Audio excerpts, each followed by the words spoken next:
بسم الله الرحمن الرحيم. سيداتي سادتي مشاهدينا متابعينا عشاق ومحبي قنوات شبكة الإعلام العراقي أينما كنتم وأينما تواجدتم وأينما كانت أماكنكم ومواقعكم، تحية الحب، تحية الإله عليكم.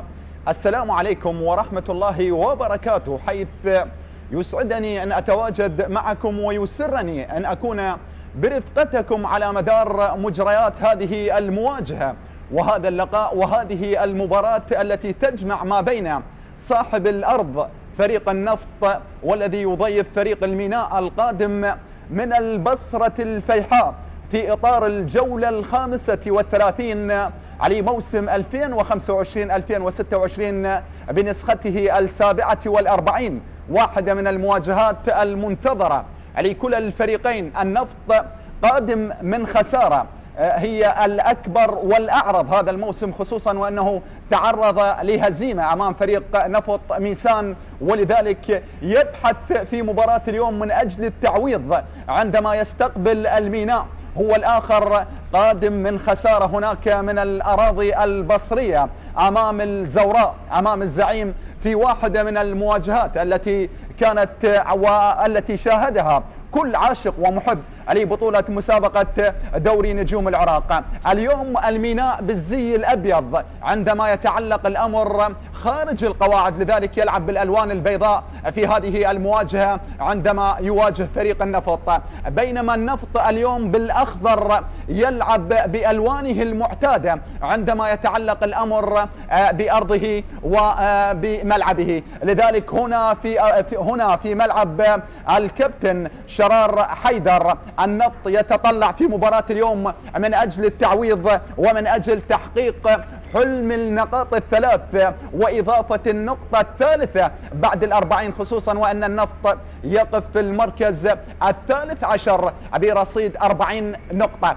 بينما الميناء صاحب المركز 15 برصيد 35 نقطة يتطلع من أجل الحفاظ على المركز 15 عندما يكسب النقاط الثلاث. ضربة البداية وبداية أحداث شوط المباراة الأول بصافرة الحكم القادم من مدينة النجف الأشرف الدكتور علي حسين، الدولي العراقي، دولي منذ عام 2025، قاد هذا الموسم 23 مباراة كحكم ساحة، بينما 15 مباراة كحكم فار، وأيضا قاد للميناء مباراتين، واحدة بالانتصار ومثلها بالخسارة، وأول مباراة يقودها لفريق النفط. لدينا كرة في الجانب الأيسر، بينما يساعد كل من أكرم علي القادم من ذقار، ورحيم فليح مساعد ثاني قادم من ميسان، أحمد عسكر من الموصل ضمن حكام الأكاديمية. هناك في غرفة الفار لدينا علي إبراهيم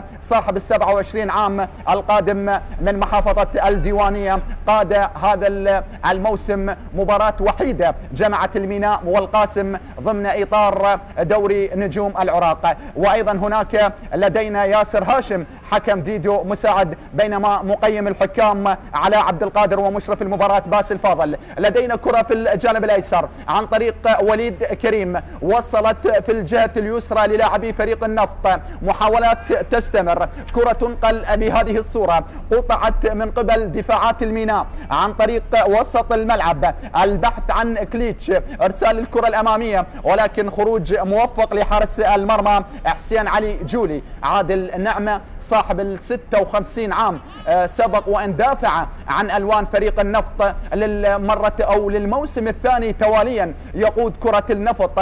في الموسم الماضي حقق المركز السادس ب 59 نقطة، ولكن هذا الموسم يعاني نوعا ما فريق النفط، ويتطلع من خلال مباراة اليوم للظفر بنقاط المباراة الثلاث الكاملة من أجل الوصول إلى النقطة 43.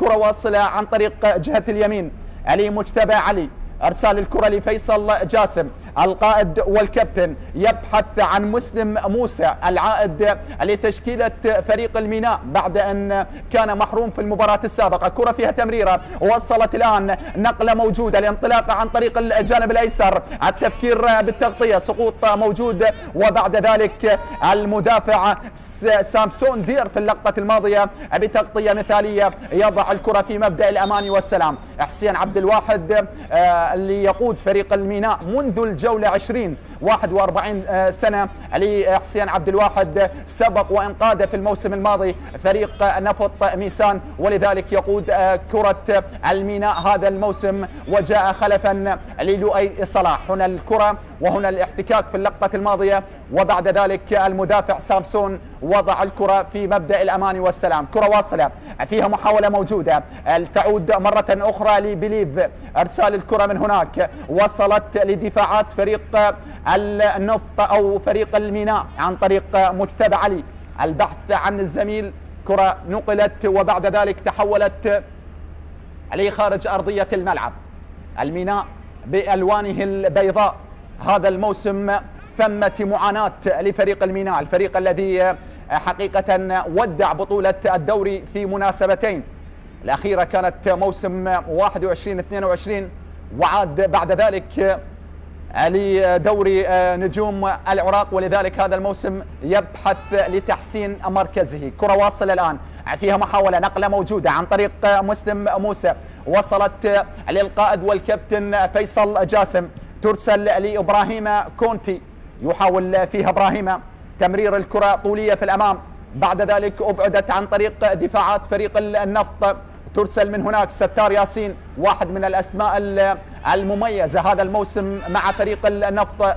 كرة تمرر بهذه الصورة، ولكن هناك لاعب ملقى على أرضية الملعب، حكم المباراة يوقف اللعب للإطمئنان أكثر على سلامة ستار ياسين، اللاعب اللي يقدم مباريات ممتازة هذا الموسم مع فريق النفط. لدينا كرة من هناك واللعب يتوقف، ورقة صفراء في هذه اللحظات هي الأولى للاعب فريق الميناء، ورقة صفراء لكليتش لوفيلو يتلقى الورقة الصفراء. ستار ياسين لا زال يتألم على أرضية الملعب، حديث جانبي في هذه اللحظات، محاولة لشرح التدخل والحالة عن طريق سيف المدافع الموجود اليوم. الميناء يدخل بعبد سليم حماد حارسا للمرمى، على اليمين مجتبى علي بالرقم 4، وعلى اليسار مسلم موسى بالرقم 17. لدينا فيصل جاسم، إبراهيم كونتي بثنائي قلبي الدفاع، بينما هناك أحمد محمود، مرتضى علي، كليتش لوفيلو وكيسندا، بينما في المقدمة بليف رفقة ياسين سامية هداف الفريق هذا الموسم ب7 أهداف. عادل نعمة في نظرة لهذه المواجهة، ورقة صفراء لكليتش، لا زال ستار ملقى على أرضية الملعب ويتلقى العلاج اللازم في هذه اللحظات. في الجانب الآخر النفط يدخل في حراسة المرمى، لدينا حسين علي جولي، على اليمين كرار رزاق، حبيب محمد بالرقم 17، سامسون دير بالرقم 2، سيف كريم في الجانب الأيسر بالرقم 3، بينما في وسط أرضية الملعب هناك سامي هين بالرقم 77، ستار ياسين بالرقم 25، محمد سادات بالرقم 55، ولدينا أمادو موتاري المهاجم الصريح، بينما هناك حسام جاد الله ووليد كريم القائد والكابتن. الأسماء الموجودة والرسم التكتيكي للمدرب عادل نعمة في مباراة اليوم يعتمد على ثنائي المقدمة حسام جاد الله وأمادو موتاري. لدينا كرة واصلة عادت عن طريق حارس المرمى، سهلة للحارس عبد سليم، ارسال الكرة لأحمد محمود، قيادة الكرة، البحث أو هذا مرتضى علي في اللقطة الماضية، البحث عن كيسندا، وصلت لمرتضى، قطعت من قبل دفاعات النفط، عادت الكرة مرة أخرى فيها محاولة تمرر عن طريق كليتش في الجانب الأيسر، البحث عن العرضية موجودة ولكنها بعيدة في اللقطة الماضية، لم يفهمها ياسين سامية، تحولت عليه خارج أرضية الملعب. الكرة العرضية الذي أرسلت في اللقطة الماضية عن طريق مسلم موسى وصلت لخارج أرضية الملعب. لدينا تماس سيف كريم، ارسال الكرة الامامية، محاولة موجودة للاعبي فريق النفط، تحولت مرة اخرى لخارج ارضية الملعب. كرات لا زالت موجودة، البحث مستمر. ستار ياسين، كرة تنقل بهذه الصورة، وصلت من هناك، فيها محاولة للانطلاق عن طريق الجانب الأيمن، تدخل دفاعي موجود عن طريق مسلم موسى، والكرة وصلت إلى خارج أرضية الملعب. نقلت الآن عليه تماس للاعبي فريق النفط عن طريق كرار رزاق، مرة أخرى كرار عرضية موجودة على مستوى نقطة الجزاء. دفاعات الميناء نجحت بإبعاد الكرة، عادت لسامسون، وصلت لكرار، تمريرة على الأرض، ضغط موجود عن طريق لاعبي فريق الميناء في هذه اللحظات أمادو، ولكن الكرة لا زالت موجودة، النقلة موجودة، انطلاقة حاضرة للأبيض. الميناء إرسال الكرة الأمامية، دفاعات يقظة في اللقطة الماضية لا زالت حاضرة، صراع يستمر، البحث عن الأرضية، المتابعة موجودة، ولكن حارس المرمى يلتقط الكرة حسين علي في اللقطة الماضية. يبدأ مشروع الهجمة، وصلت لوليد كريم، المخضرم والقيدوم في صفوف فريق النفط. لدينا كرة لا زالت حاضرة، عودة للمدافع كرار رزاق، نقل الكرة عن طريق سامسون دير، بحث موجود للاعبي فريق النفط، ارسال الكرات الطويلة، دائما ما يبحثون عن المقدمة. هناك حسام جاد الله وامادو موتاري، كرات متبادلة، نقلات موجودة، الكرة لا زالت تبحث عن السيطرة، يستعيدها لاعبي فريق الميناء، وصلت لفيصل جاسم، بدأ مع السماوة ونفط الوسط والشرطة، ويحط الرحال مع الميناء. لدينا كرة واصلة الآن، فيها محاولة، بحث مستمر للاعبي فريق النفط عن طريق محمد سادات، الكرة مررت، والبحث عن أمادو موتاري، كرة أمادو تحولت من هناك، لاعب الدولي أمادو موتاري في هذا اللاعب النيجر، لديه 22 مباراة دولية، هدفين مع منتخب بلاده. كرة واصلة الآن، عودة إلى الخلف، تعود للاعبي فريق الميناء، تنقل وتلعب عن طريق لاعب الوسط اللي يمرر الكرة في الجهة اليسرى، لا زالت حاضرة. سامي، إرسال الكرة، أو في اللقطة الماضية ياسين سامية هو من مرر الكرة، فيها محاولة، عملية المرور، البحث عن العرضية. أحمد محمود يحاول فيها، وكرة أحمد تحولت إلى خارج أرضية الملعب.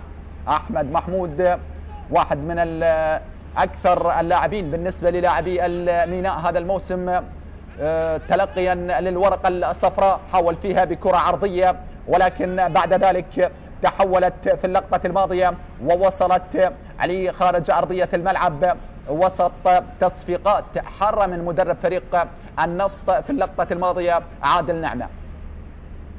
كرة فيها محاولة لركلة مرمى، 5 أمتار و50 للاعبي فريق النفط، ترسل طويلة في الأمام، بعد ذلك محاولة موجودة، تلعب عن طريق أمادو موتاري، يحاول فيها، يمضي قدما إلى الأمام، تمريرة عادة عرضية موجودة، من يتابع من هناك.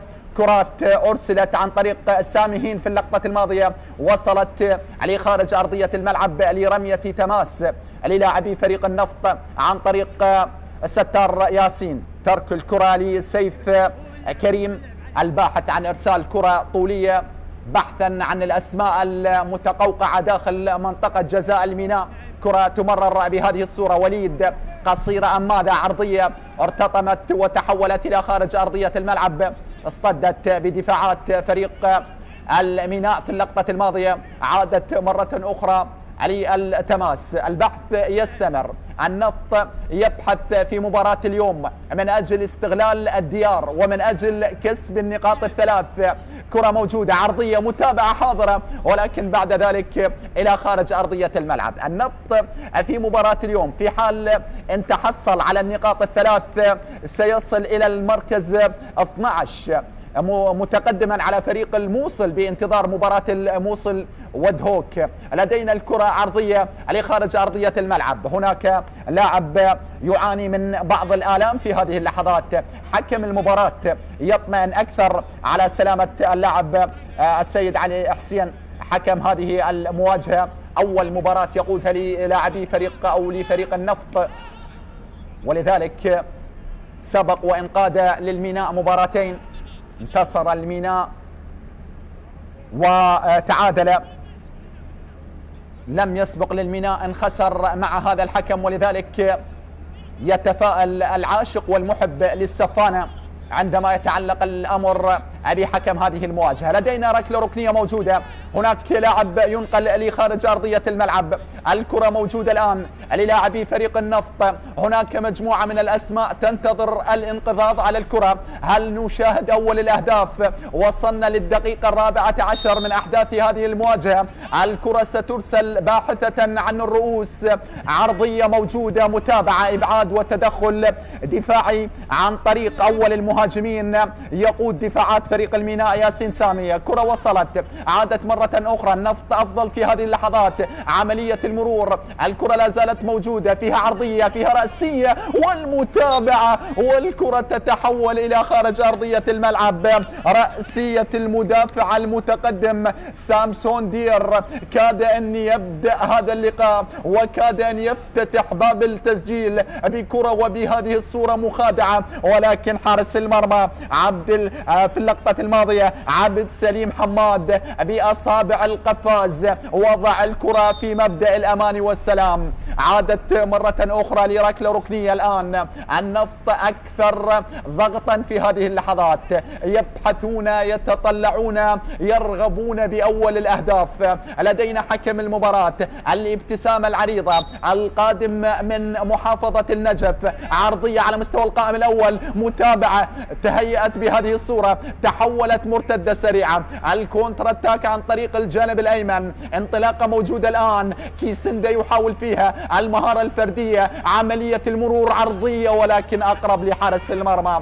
في اللقطة الماضية ممتاز حارس المرمى، يبدأ الكرة، مباراة فيها رتم سريع، هجمة هنا هجمة هناك، الميناء يستعيد زمام المبادرة، صافرة على إيقاف اللعب، حكم المباراة يطلب تنفيذ المخالفة من مكان وقوع الخطأ في اللقطة الماضية. هنا ستار ياسين، وهنا الصراعات الموجودة، وهنا كليتش في اللقطة الماضية، عليه أن يكون أكثر حذرا طالما يملك بطاقة صفراء. لدينا خطأ موجود عن طريق المدافع سامسون، وصلت لسيف كريم.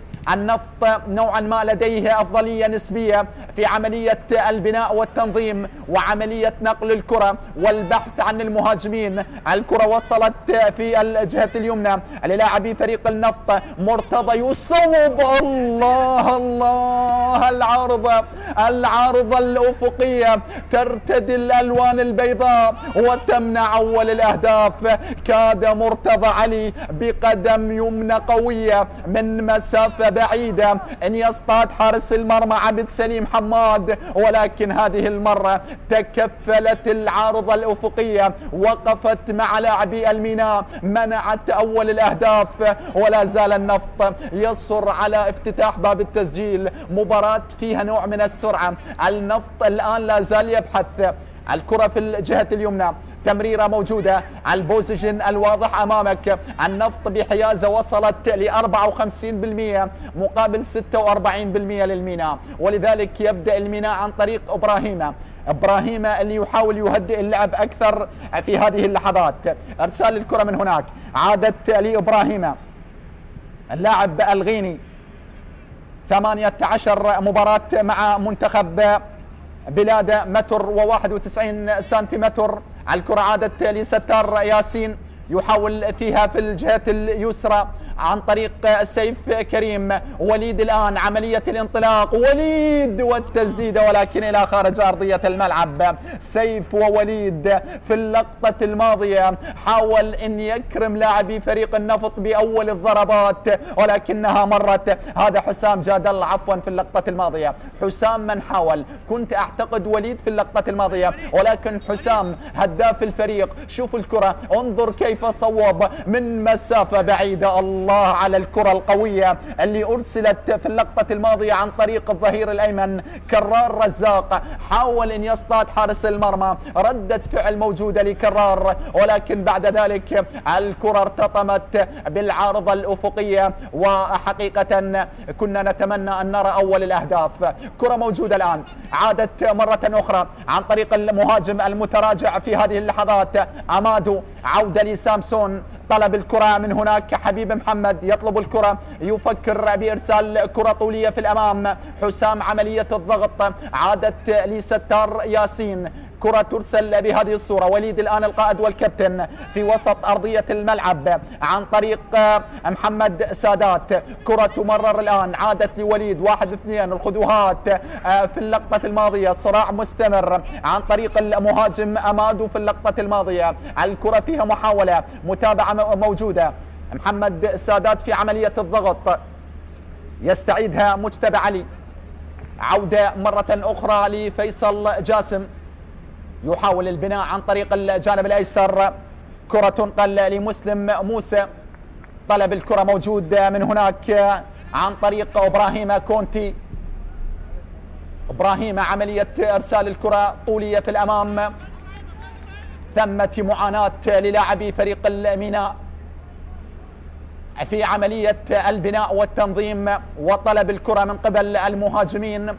هذه الكرة القوية أجمل ما حدث في شوط المباراة الأول. نعم، حارس المرمى بالقفاز في اللقطة الماضية منع كرة، وفي اللقطة الماضية حارس المرمى اليد اليمنى لحارس المرمى في اللقطة الماضية منعت أول الأهداف. كان واحد، لو سجل كان واحد من الأهداف الجميلة. الكرة تعود الآن علي التماس عن طريق سيف كريم. محاولة للاعبي فريق النفط هنا في أرضية هذا الملعب، ملعب الراحل الكابتن شرار حيدر. سيكون شاهدا ومطلعا وعارفا ومتعرفا على هوية الفريق الفائز في مباراة اليوم. الكرة العرضية موجودة على مستوى النقطة البعيدة من هناك. التمريرة موجودة كانت عن طريق سامهين، وصلت إلى خارج أرضية الملعب. ركلة ركنية جديدة هي الرابعة للاعبي فريق النفط في هذه اللحظات، يبحثون عن اصطياد مرمى الحارس عابد سليم في هذه اللحظات. ستار ياسين سيد العارفين في الكرات الثابتة، يتطلع من أجل تقديم كرة مميزة لمجموعة من الأسماء، 5 أسماء وسط محاصرة ومتابعة ومراقبة وملاحقة من قبل دفاعات الميناء. ستار في إشارة لإرسال الكرة العرضية. مجموعة تنتظر من هناك. الكرة ترسل على مستوى القائم الأول. دائما ما يتألق المهاجم السوري في اللقطة الماضية ياسين سامية في عملية الإبعاد والتصدي. للمرة الثانية يتكفل بإخراج الكرة طويلة في الأمام، تمريرة حاضرة. بعد ذلك حسين علي جولي عملية الإبعاد، عادت في وسط أرضية الملعب، تمرر عن طريق مرتضى علي، طويلة باتجاه المهاجم ولكن الكرة ربما تجاوزت اللاعب بليف في اللقطة الماضية. حاول فيها آياي بليف. لدينا كرة تعود. وليد، مباراة ممتازة حتى الآن، جهد بدني عالي جدا وتحركات إيجابية لوليد كريم في البناء والتنظيم والإرسال والتوزيع ومحاولة إيجاد الزملاء. إبراهيم عملية الإرسال قطعت الآن، عادت بهذه الصورة تمريرة ولكن أقرب لحارس المرمى. حاول أن يلتحق بها بليف في اللقطة الماضية ولكن الكرة تحولت وأصبحت علي حارس المرمى. تعود مرة أخرى بالصدر تهيأ عن طريق وليد كريم، البحث عن جاد الله من هناك، كرة فيها انطلاق، عملية المرور، الكرة فيها متابعة موجودة، تسديدة ممكن متابعة ولكن إلى خارج أرضية الملعب. نعم النفط يقدم 22 دقيقة، نصف شوط تقريبا مميز بالنسبة للاعبي فريق النفط في التحركات والانطلاقات، في التفاهم والانسجام، في عملية التبادل الكروي. الكرة اللي أرسلت عن طريق جاد الله وصلت للاعب وليد كريم القائد والكابتن، ولكن في اللقطة الماضية بالقدم اليسرى لم تكن بمثل ما تمناها وليد، مرت بجوار ومحاذاة القائم الأيمن لحارس المرمى عبد سليم. كرة عادت مرة أخرى، النفط ممتاز، كرة أمامية قطعت عن طريق المدافع مجتبى علي، الكرة تسدد بهذه الصورة وتحولت إلى خارج أرضية الملعب، وصلت الآن إلى ركلة مرمى. واضح أمامك في الصورة في اللقطة الماضية المهاجم أمادو موتاري، حسام جاد الله، حسين عبد الواحد جاء لتدريب الميناء منذ الجولة 20، أول مباراة كانت له أمام القرمة، استطاع أن يتفوق بهدفين دون مقابل، حقق نتائج إيجابية مع فريق الميناء، ولذلك يحاول هذا الموسم بشتى الطرق أن ينقل كرة السفانة للمناطق الأكثر دفئا. كرة تعود مرة أخرى عن طريق مرتضى، تمرر في الجانب الأيسر، وصلت لمسلم موسى، يستعيدها للقائد والكابتن فيصل جاسم في محاولة لإرسال أكبر عدد من الكرات، محاولة سحب واستدراج لاعبي فريق النفط في هذه اللحظات على الاعتماد على الكرات الطويلة الأمامية. واضح مسلم أمامك بالصورة، هنا موتاري تحركات عديدة وكثيرة في مباراة اليوم، يحاول الضغط أكثر على رباعي دفاع الميناء. عادل نعمة من الأسماء اللي قدمت موسم سابق جيد نوعا ما مع فريق النفط، يبحث هذا الموسم أن ينقل النفط للتقدم أكثر في سلم الترتيب. لعب يتوقف وحكم المباراة بعد ذلك يستأنف اللعب عن طريق رمية التماس وليد كريم. واضح أمامك بالصورة وليد تتحدث عن هذه المواجهة. الميناء لعب 34 جولة، لدينا كرة عن طريق فيصل جاسم ترسل أمامية، بعد ذلك يقظة دفاعية، عودة من هناك، انطلاقة موجودة، كيسندا قيادة الطلعة الهجومية، البحث عن إرسال كرة عرضية، دائما ما يفضل المهارة الفردية. كيسندا عملية المرور، التقدم موجود وكرة فيها متابعة، وبعد ذلك الامتداد الدفاعي عن طريق المدافع سامي في اللقطة الماضية. تصديات دفاعية موجودة للاعبي فريق النفط، عادت مرة أخرى عن طريق إبراهيم كونتي، يحاول فيها يرسل الكرة للزميل أحمد محمود، عودة لإبراهيم، أرسال الكرة أمامية، سامية يحاول استقبال الكرة، يطالب بشيء، الكرة تعود من هناك، نقلة وانطلاقة للاعبي فريق النفط عن طريق ستار ياسين، في الأمام تنقل من ستار عكليتش في عملية الضغط في هذه اللحظات، تعود لمجتبى، ترسل بدون عنوان، يستفيد من الكرة محمد سادات، عودة مرة أخرى سامهين، عملية التقدم والمضي قدما إلى الأمام، كرة وتمريرة خاطئة، عادت ضغط عالي جدا.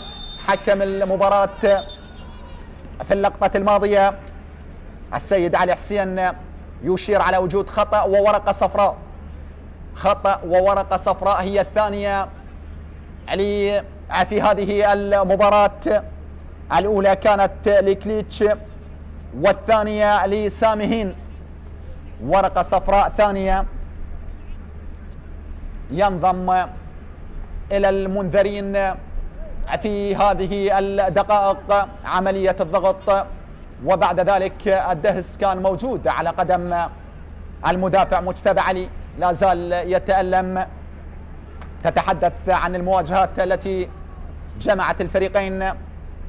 الميناء في 34 جولة سابقة خاض منها 33 مباراة، فاز في 9 مواجهات وخسر في 16 مباراة، وتعادل في 8 مواجهات، سجل 36 هدف واستقبلت شباك 43 هدف، يقف في المركز الخامس عشر على بعد 5 نقاط من المركز الثامن عشر، المركز الذي سيخوض مباراة البلاي اوف او مباراة الملحق. ولذلك هذا الرجل المدرب الطموح يبحث ان يجدف اكثر بكرة السفانة للابتعاد أكثر عن هذه المراكز والانتقال إلى لمراكز المقدمة من أجل أن يبتعد عن المراكز الأخيرة.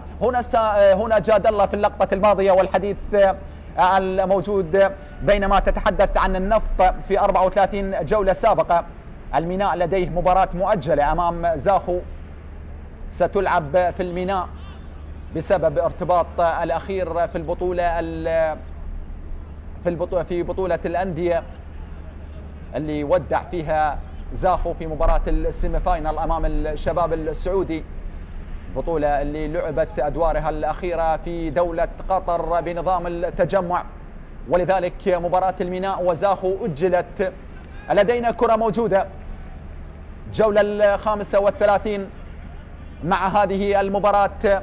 الميناء يخوض 34 مباراة، متبقي للميناء 4 مواجهات، لذلك 1 مؤجلة أمام زاخو و3 المتبقية في بطولة مسابقة دوري نجوم العراق. لدينا كرة تعود، تمريرة موجودة عن طريق سامسون، وصلت في الجهة اليمنى عن طريق كرار رزاق، عرضية حاضرة داخل المنطقة، استلام، تحضير، كرة تسدد ولكنها بأحضان حارس المرمى، بأحضان حارس المرمى عبد سليم. في اللقطة الماضية الكرة اللي سددت بهذه الصورة عادت عن طريق كيسندا، يعشق المساحات، يبحث دائما عن الاستعراض، عن المهارة الفردية، ولكن لا يجد المساندة الدفاعية، يضطر ليعود إلى مجتبى علي. في اللقطة الماضية الكرة تحولت، عادت مرة أخرى بحوزة لاعبي فريق الميناء، دائما ما يبدأ البناء والتنظيم عن طريق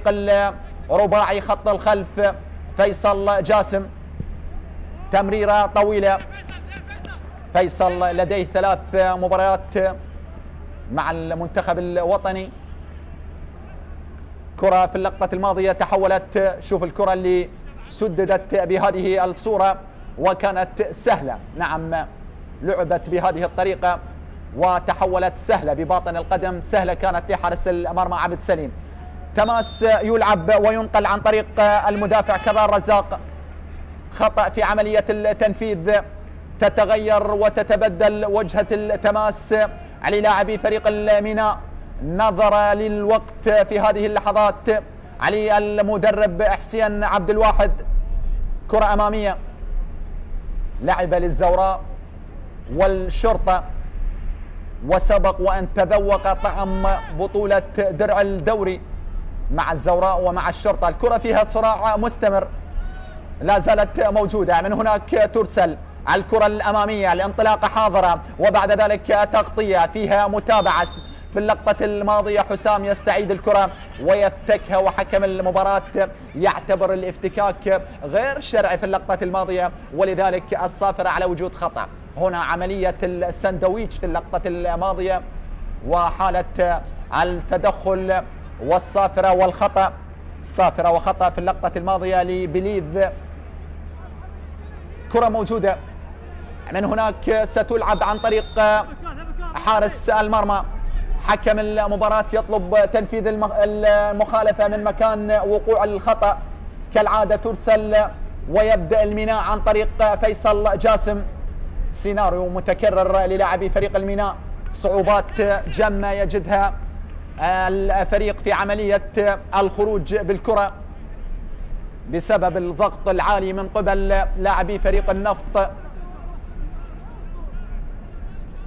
كرة موجودة، مسلم موسى، توجيهات تستمر، كرة تطلب عن طريق جهة اليسار، تمرر عن طريق ياسين سامية، أمامية بهذه الصورة بالراس تلعب، وبعد ذلك تعود الكرة فيها محاولة داخل المنطقة. موتاري عملية الصراع والكرة لا زالت موجودة، عرضية متابعة ولكن إلى خارج أرضية الملعب. آمادو في اللقطة الماضية ضغط كبير ورهيب على دفاعات فريق الميناء، الضغط قد يولد الانفجار، ولذلك هذا ما يبحث عنه لاعبي فريق النفط من أجل تسجيل أول الأهداف، إشعال واقع هذه المواجهة. ركلة ركنية جديدة وما أكثر الضربات الركنية. لدينا تقدم الآن لأصحاب القامات البارعة والفارعة من أجل استثمار واستغلال الكرات الثابتة.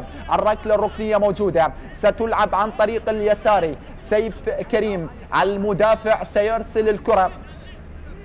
4 ضربات على لاعبي فريق النفط، عرضية رأسية ولكن يخطأ هذه المرة وتتحول إلى خارج أرضية الملعب. الكرة اللي أرسلت بهذه الصورة عن طريق حبيب محمد، حاول فيها المدافع المتقدم في اللقطة الماضية، وكرة حبيب على خارج أرضية الملعب وصلت إلى ركلة مرمى للاعبي فريق الميناء. شوف الكرة اللي أرسلت على مستوى القائم الثاني البعيد، بعد ذلك الرأسية لم تكن عالية الجودة، تحولت إلى خارج أرضية الملعب ووصلت في اللقطة الماضية إلى ركلة مرمى.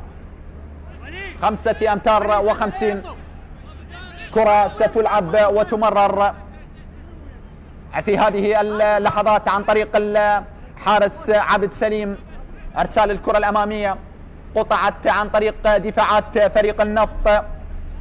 النفط في الموسم الماضي أنهى بطولة مسابقة دوري النجوم في المركز السادس برصيد 59 نقطة.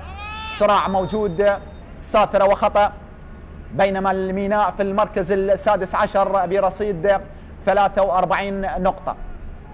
موسم 24-25 آخر مواجهة جمعت الفريقين كانت في مرحلة الذهاب قبل أكثر من 3 أشهر. التعادل السلبي كان حاضرا وموجودا. كرة أمامية، تمريرة في الجهة البعيدة من هناك. الميناء يجد صعوبات تذكر من خلال واقع شوط المباراة الأول. وصل الآن عن طريق المدافع، أرسال الكرة الأمامية تمرر وتنقل. كرات متبادلة عن طريق كرار رزاق. كرار صاحب تسديدة قوية الآن يمرر، وخطأ في اللقطة الماضية يستعيدها كليتش. كرة فيها عودة إلى الخلف، وصلت الآن علي للمدافع حبيب محمد. تمريرة خاطئة من حبيب، عادت فيها تمريرة ونقلة أمامية. سامسون استقبال وتحضير وترويض الكرة، وبعد ذلك نقلة موجودة. وليد ممتاز، تحركات تستمر لوليد في عملية استعادة الكرة.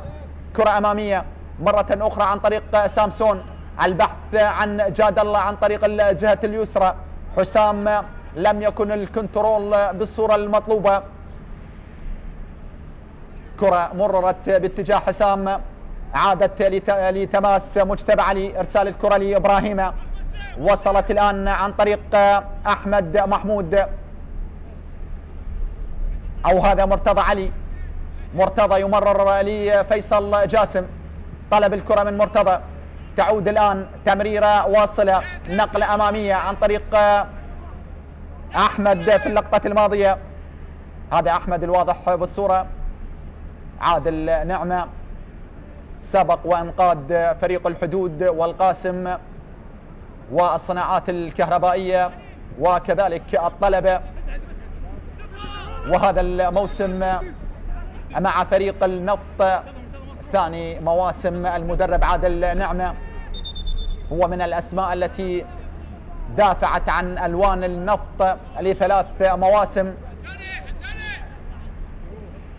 كرة موجودة الآن، علي التماس عن طريق مسلم موسى، موجودة للاعبي فريق الميناء عن طريق الجهة اليسرى. كرة ستمرر أمامية، أرسلت الآن عن طريق سامي. في اللقطة الماضية حاول فيها ياسين سامية، كرة تحولت وعادت مرة أخرى، تنقل وتمرر. مرتضى علي إبراهيم مجتبى من هناك، عملية البحث عن كيسندا، ولكن كيسندا لم يكن حاضرا في الكرة اللي مررت، بل لم يفهمها كيسندا. في اللقطة الماضية تحولت إلى خارج أرضية الملعب. اللاعب الكونغولي في اللقطة الماضية، اللاعب الكونغولي كيسندا هو قادم من جمهورية الكونغو، لعب لنهضة بركان، ولذلك يقدم موسم مع فريق الميناء. لدينا كرة موجودة، عادت مرة أخرى، وصلت لحارس المرمى حسين علي جولي. لم نشاهد حسين في الكثير من الأحيان. كرة أمامية ارتطمت في اللقطة الماضية بليذ، تحولت إلى التماس. مرتضى علي في عملية الضغط، والكرة لخارج أرضية الملعب علي لاعبي فريق النفط الآن عن طريق كرار رزاق، أكثر تحركا في الجهة اليمنى، يقدم مباراة ممتازة في الجانب الأيمن. كرة موجودة الآن، سترسل وتمرر، استقبال موجود، ضغط عالي جدا عن طريق ساميهين، والكرة لا زالت موجودة، فيها عودة، وبعد ذلك حارس المرمى في اللقطة الماضية لم يكن الاستقبال أو التحضير بالصورة المطلوبة، ولذلك تفادى الضغط الكبير من قبل مهاجمي لاعبي فريق النفط. عادت لسامسون، أرسلت عن طريق حبيب محمد، وصلت الآن لسامي، عملية الإرسال، الاستقبال والتحضير. عمادو يحاول فيها، عمادو ينتظر الإسناد، بعد ذلك الراية والتسلل موجود في اللقطة الماضية. إشارة المساعد في اللقطة الماضية أكرم علي تشير على وجود تسلل علي لاعبي فريق الميناء. صافرة والإشارة كلاهما تشير على وجود تسلل للاعبي فريق الميناء. فيصل جاسم، تمريرة طويلة في الأمام، عودة مرة أخرى. مرتضى علي في وسط أرضية الملعب، أرسال الكرة لإبراهيم، تمرر بهذه الصورة، استقبال عن طريق حبيب محمد، عودة لأحمد محمود، يستعيد الكرة في وسط أرضية الملعب عن طريق كليتش. الكرة مررت لمرتضى، قطعت من أحمد محمود، عادت للاعبي فريق النفط عن طريق حسام جاد الله لفترة قصيرة. مجتبى علي في عملية الإسناد والتقدم إلى الأمام. الميناء يندفع في هذه اللحظات، يبحث عن بناء الأنظمة الهجومية، لا زالت بحوزة لاعبي فريق السفانة. الانطلاق والصافرة والخطأ، ومسلم موسى يتحصل على المخالفة في هذه اللحظات. لدينا خطأ ومخالفة لمسلم موسى للاعبي فريق الميناء. وصلنا وإياكم إلى الدقيقة 41 يا من تشاهد وتتابع شبكة قنوات الإعلام العراقي مباراة النفط والميناء ضمن إطار الجولة 35. النفط في المركز 13 والميناء في المركز 15. ميناء لا يبحث عن تعادل، بل يبحث عن انتصار. يعلم هناك أقرب الملاحقين، أمانة بغداد والكهرباء، كلاهما لديه 34 نقطة، ولذلك الظفر بالنقاط الثلاث تعني ضمان المركز 15. لدينا كرة عرضية، متابعة موجودة لا زالت حاضرة. بعد ذلك في اللقطة الماضية حريف في عملية الخروج بالكرة، حاول فيها سامسون بمهارة فردية قبل أن تكون هناك راية وتسلل للاعبي فريق النفط. الكرة اللي مررت بهذه الصورة وصلت عن طريق بيليف، ولكن راية المساعد الثاني من هناك رحيم فليح تشير على وجود تسلل وخطأ للاعبي فريق النفط. كرة طويلة ترسل، محاولة موجودة بالراس تستخلص، يستعيدها حسام جاد الله. عملية التمرير داخل المنطقة، عرضية متابعة، الله، مرت الكرة العرضية، لم يتوقعها المهاجم في اللقطة الماضية، تعود مرة أخرى عرضية متابعة بالوضع الطائر، حاول فيها لاعبي فريق النفط ولكن دفاعات الميناء نجحت في الذود عن مرماها، نجحت في عملية الإبعاد، وصلت من هناك الآن ياسين سامية يحاول فيها أمام مجموعة من الأقدام الخضراء في اللقطة الماضية، صافرة على وجود خطأ للاعبي فريق الميناء. كاد النفط أن يبدأ هذا اللقاء بكرة عرضية وصلت في اللقطة الماضية، الرأسية لم تكن بالدقة المطلوبة، لم تكن عالية الجودة عن طريق أمادو موتاري في اللقطة الماضية، يضيع فرصة هدف أول للاعبي فريق النفط. لدينا كرة موجودة والهفوة وحارس المرمى، وبعد ذلك المدافع سيف كريم يصلح ما أفسده حارس المرمى أو ما ارتكبه من خطأ في اللقطة الماضية لتعود مرة أخرى. عملية التمرير، كرار رزاق، أمامية موجودة، فيصل في القطع والوقوف والاستراتيجية الممتازة للاعبي فريق الميناء.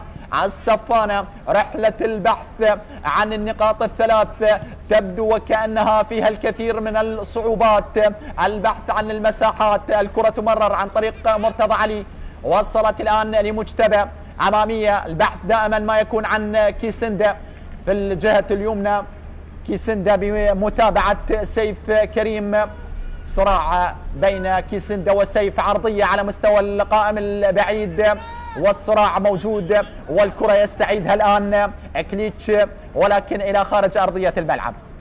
لوفيلو في اللقطة الماضية حاول استعادة الكرة، تحولت إلى خارج أرضية الملعب، أو هذا بيليف اللي حاول أن يستعيد الكرة. كرة تعود الآن، تحولت بالخطأ عن طريق مرتضى على خارج أرضية الملعب، وصلت الآن إلى التماس، كرة فيها محاولة والخطأ والهفوة، وبعد ذلك الانطلاقة السريعة، حسام عملية المرور ولكن الثبات الدفاعي والخروج ممتاز بالكرة في اللقطة الماضية، يخرج بسلام إبراهيم، وصلت الآن عن طريق الجانب الأيمن، لدينا كيسندا، تمريرة، تسديدة، الله الله، مرت الميناء في الدقيقة 45.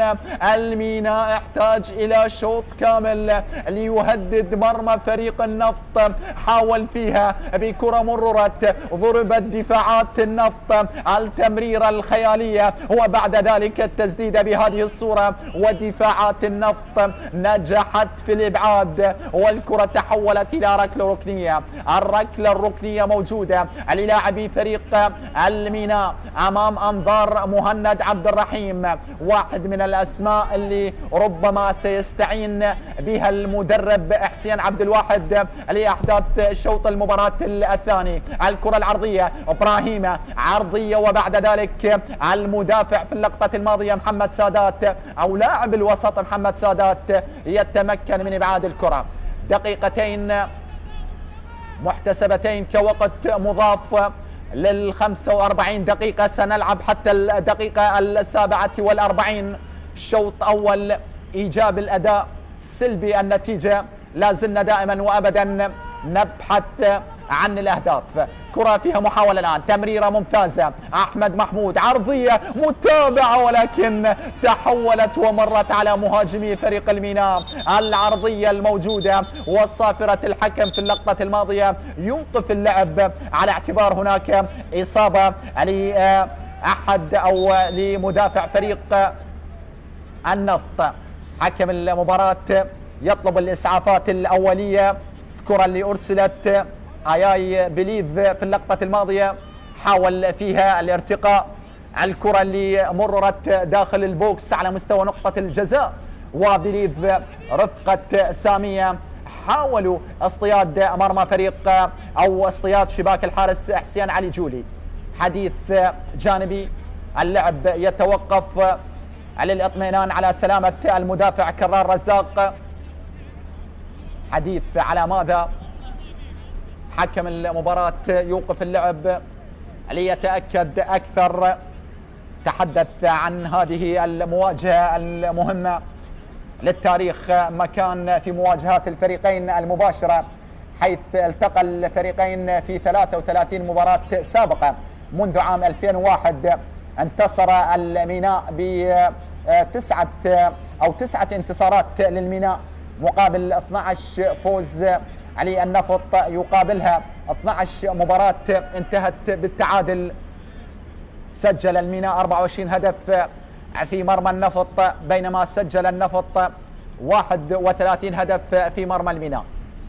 موسم 2024-2025 مباراة الذهاب انتهت للنفط بهدف أحمد صبري المنتقل لصفوف القوة الجوية، بينما مباراة الإياب انتهت للميناء بهدفين دون مقابل.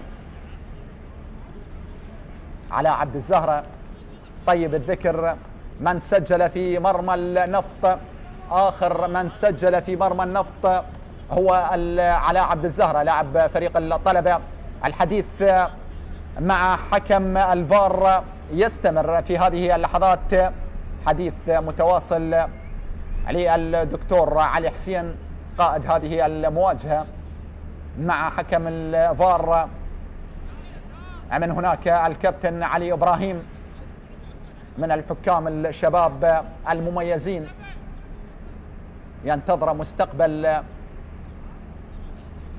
كبير، ونتمنى التوفيق لحكم تقنية الفيديو الكابتن علي إبراهيم صاحب 27 عام.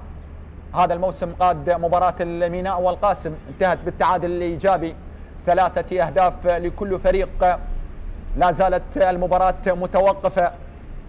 وصلنا وإياكم إلى الدقيقة 50 من أحداث هذه المواجهة، واللعب يتوقف والميناء يطمح أن يتحصل على ركلة جزاء. العودة الآن إلى تقنية الفيديو لمعاينة الحالة. يبدو وكأن هناك مسك أم ماذا؟ نعم، عملية التحويط كما يشير مهاجم فريق الميناء في هذه اللحظات. عودة الحكم، لذلك حكم الفيديو علي إبراهيم يطلب عودة السيد علي حسين لمعاينة الحالة واتخاذ القرار المناسب. والمينائيون الصفانة يتأملون خيرا، يتطلعون لتكون هناك ركلة جزاء أو ضربة جزائية وسط استغراب لاعبي فريق النفط في هذه اللحظات. سيكون الحديث في غرفة الفار للاطلاع أكثر. حكم المباراة هذا عملية شرح الحالة لاعب فريق الميناء كليتش لوفيلو. قرار ربما على ماذا؟ سيف كريم رفقة كرار رزاق في حديث جانبي، وهذه الكرة قد يكون هناك مسك على مستوى الذراع الأيسر للاعب فريق الميناء. هذه الكرة اللي أرسلت من هذه الزاوية صعب جدا. يبقى حكم المباراة ينتظر عملية الاندفاع والطيران والتحليق في محاولة لاصطياد الكرة، ولكن يبدو وكأن لاعب فريق الميناء شعر ببعض المشاكل الدفاعية، ولذلك أصر على حكم المباراة على أن يتأنى أكثر ليطلع على واقع هذه الحالة. نعم، أي حالة لا تمر على حكم المباراة إلا أن يتأكد أكثر من قرار حكم الفيديو. هذه واضحة من هذه الصورة، ويبقى القرار لحكم المباراة. كرة اللي أرسلت على مستوى نقطة الجزاء. الحديث الجانبي يتواصل علي الحكم الدكتور علي حسين، دولي منذ عام 2025. هذا الموسم قاد 23 مباراة كحكم ساحة، بينما 15 مباراة كحكم فيديو. عودة الحكم إلى أرضية الملعب، ماذا سيشير؟ الانتظار ومحاولة الاطلاع في هذه اللحظات. القرار يبدو وكأن لم يكن هناك أي شيء، لذلك عودة الروح إلى الجسد في اللقطة الماضية. لا شيء في عملية المطالبة والاحتجاج على قرار حكم المباراة بعد العودة والتأكد من تقنية الفيديو، لا شيء. لذلك الميناء كان ينتظر ضربة جزائية، وحكم المباراة أوقف اللعب وذهب بنفسه وشاهد الحالة وعاد إلى أرضية الملعب وأعلن لا شيء في الحالة الماضية، ولذلك طلب إسقاط كرة ربما، وسيستأنف اللعب عن قريب في هذه اللحظات. وصلنا للدقيقة 53 أيها الأحبة من شوط المباراة الأول، ولا زالت الأحداث قائمة في هذه المواجهة. الحديث مستمر. الكرة ربما ستلعب من الجهة اليمنى علي لاعبي فريق النفط عن طريق محمد أو حبيب محمد. إرسال كرة أمامية، فيها محاولة مرة أخرى بالراس، تستخلص عن طريق إبراهيم كونتي، وصلت عن طريق المدافع سيف كريم. محاولة موجودة، مجتبى في عملية الإبعاد. الكرة واصلة الآن، صراع يستمر، عرضية موجودة على مستوى نقطة الجزاء، وخروج موفق لحارس المرمى عابد سليم في اللقطة الماضية. ارسال الكرة الامامية، محاولة استغلال المساحات والفراغات. الكرة بهذه الصورة عادت مرة اخرى عن طريق سامسون، يصر على الفرديات، يبحث عن الزميل، محاصر مراقب، يضطر لارسال الكرة لحسام، وعودة بعد ذلك لسيف. ومعها مشاهدينا متابعينا اينما كنتم، صافرة حكم المباراة السيد علي حسين يعلن نهاية احداث الفصل الاول بالتعادل السلبي بين المستضيف فريق النفط والضيف الميناء. ايها الاحبة اينما كنتم واينما تواجدتم، اتمنى ان تتفضلوا بالبقاء معنا، لنا عودة مع حضراتكم بعد الاستراحة. تقبلوا تحياتي من كنت معكم فراس الذهبي، وعلى أمل اللقاء.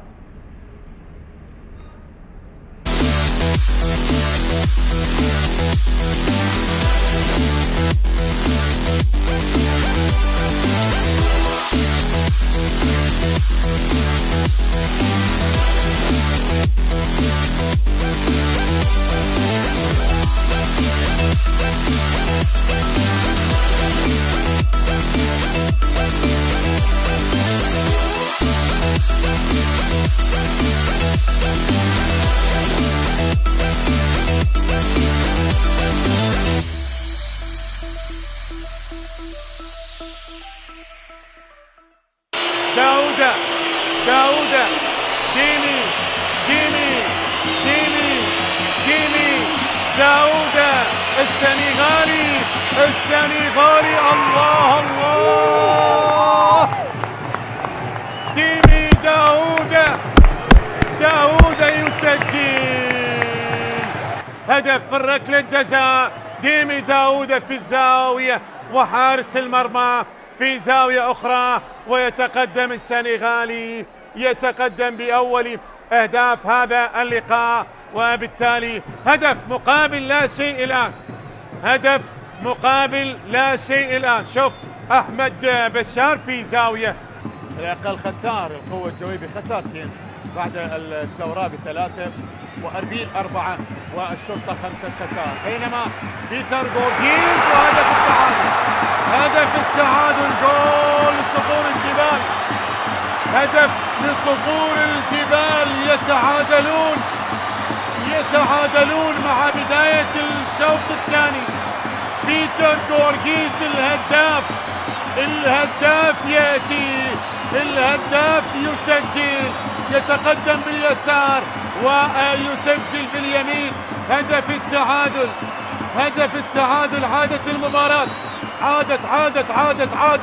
عادت إلى نقطة البداية، ولكنها ليست سلبية بل إيجابية بهدف مقابل هدف. 4 دقائق من زمن الشوط الثاني، الدقيقة 49 يسجل بيتر غورغيس هذه الكرة وهذه التصويبة. مر من الأول وبعد ذلك صوب الكرة، مرت من علي عبد الأمير ومرت كذلك من حارس المرمى لتسكن الشباك ليتعادل صقور الجبال بالكرة الماضية. 1-1 الآن. تبادل الكرات هذه خطيرة لمصلحة دوك. صقور الجبال، صقور الجبال. جول جول جول جول جول ثاني. الله الله، هدف ثاني لصقور الجبال، ثاني لبيتر، ثاني لغورغيس، ثاني للهداف. تقدم وصوب، تقدم وصوب، تقدم وسجل، تقدم وثاني. يوه على هذه الكرة، شوف المرور الممتاز وبيساره في منتصف المرمى بيتقدم بهدف ثاني ليسجل الثاني. امام عمليه الهجوم لفريق الشرطه على مرمى نوروز. المحاوله تستمر داخل منطقه الجزاء، خطيره الان. ممكن مصطفى سعدون. الله الله الله الله الله، هدف مارادوني لمصطفى سعدون. هدف مارادوني لمصطفى سعدون. الله على اللقطه، على اللمحه، على الجمال، الهجمه لفريق نادي الشرطه. ومصطفى سعدون ذهابا وايابا يسجل في مرمى نوروز. واحد من الاهداف الجميله في دورينا بكره جميله بتوغل اكثر من رائع من مصطفى سعدون بعد التلاعب بدفاعات فريق نوروز، يسكنها في الشباك على يسار حارس المرمى هاني شاكر. اذا مصطفى سعدون يسجل هدف اول لفريق نادي الشرطه في الدقيقه الاخيره والخامسه من الوقت المحتسب بدل ضاع. لاحظ الاعاده، لاحظ كيف مر من 2 مباشره والثالث، وبعد ذلك سدد على يسار حارس المرمى هاني شاكر ليسجل اول اهداف المباراه للشرطه في مرمى نوروز. خلاص الشرطة ينهي ويسدل الستار للشوط الأول متقدما بهدف على نوروز وعن طريق المدافع مصطفى سعدون. لاحظ هدف مارادوني وبشكل رائع، مر بطريقة من أمام دفاعات فريق نوروز ليسكنها على يسار الحارس هاني شاكر. لاحظ الفرح، كرات يتناقل لاعبي فريق الشرطة. مصطفى سعدون اللي قدم مباراة كبيرة في هذا اللقاء أمام نوروز داخل منطقة الجزاء والرأسية وهدف ثاني.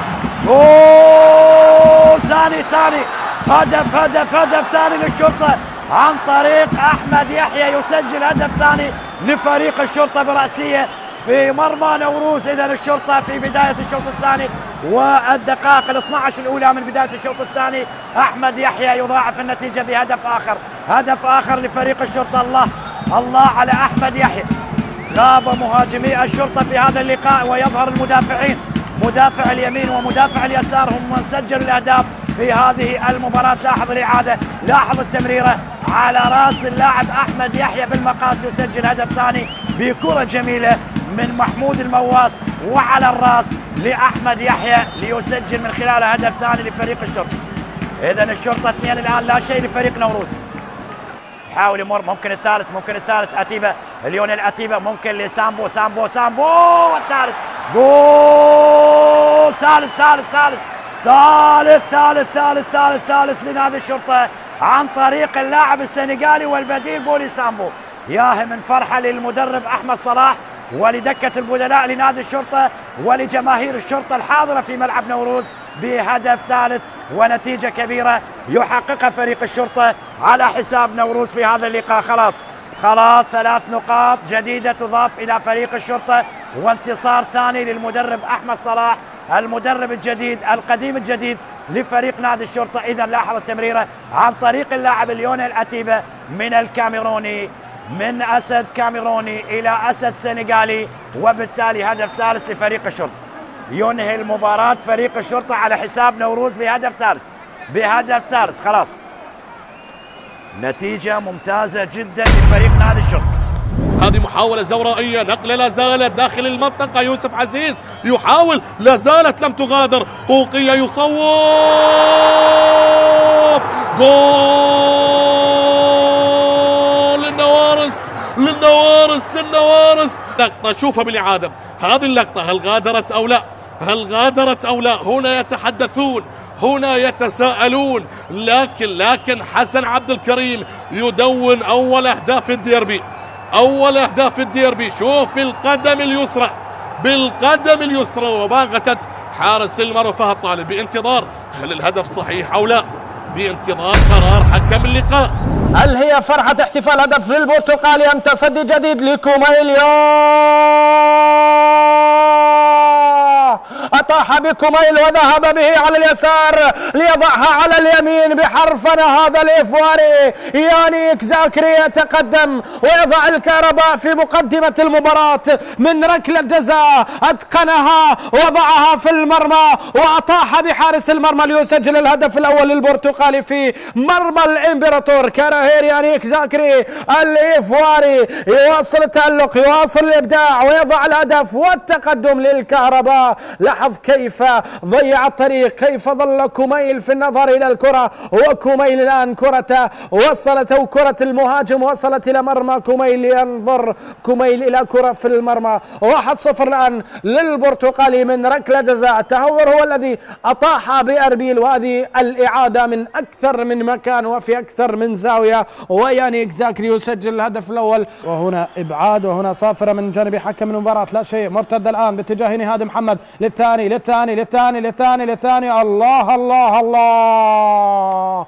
مع المطالبة بالمخالفة، عكس الاتجاه، عكس التوقعات. نهاد محمد الذي وصل إلى منطقة الجزاء، الذي حلق وطار، وهنا الختام وهنا التوقيع، وفيها كرة الهدف الثاني، فيها توقيع على الانتصار. ما يفعله البرتقالي خارق للعادة، بداية رائعة للشاطر حسن، ونهاد محمد يتقدم ليسجل الهدف الثاني في مرمى أربيل مع المطالبات بمخالفة. أوهموني وأوهم الجميع، من دون أوفسايد، من دون تسلل. هرب نهاد، وصل إلى منطقة الجزاء، قرر، مر، فتح زاوية، وضع الكرة في مرمى كوميل، وبالتالي هدف ثاني يأتي الآن في مرمى أربيل.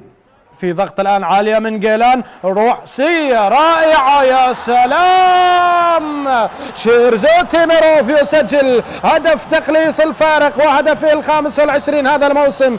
الكرة الرأسية الجميلة، وشيرزو حاضر ليضع الكرة في الشباك، ليضع الكرة في المرمى.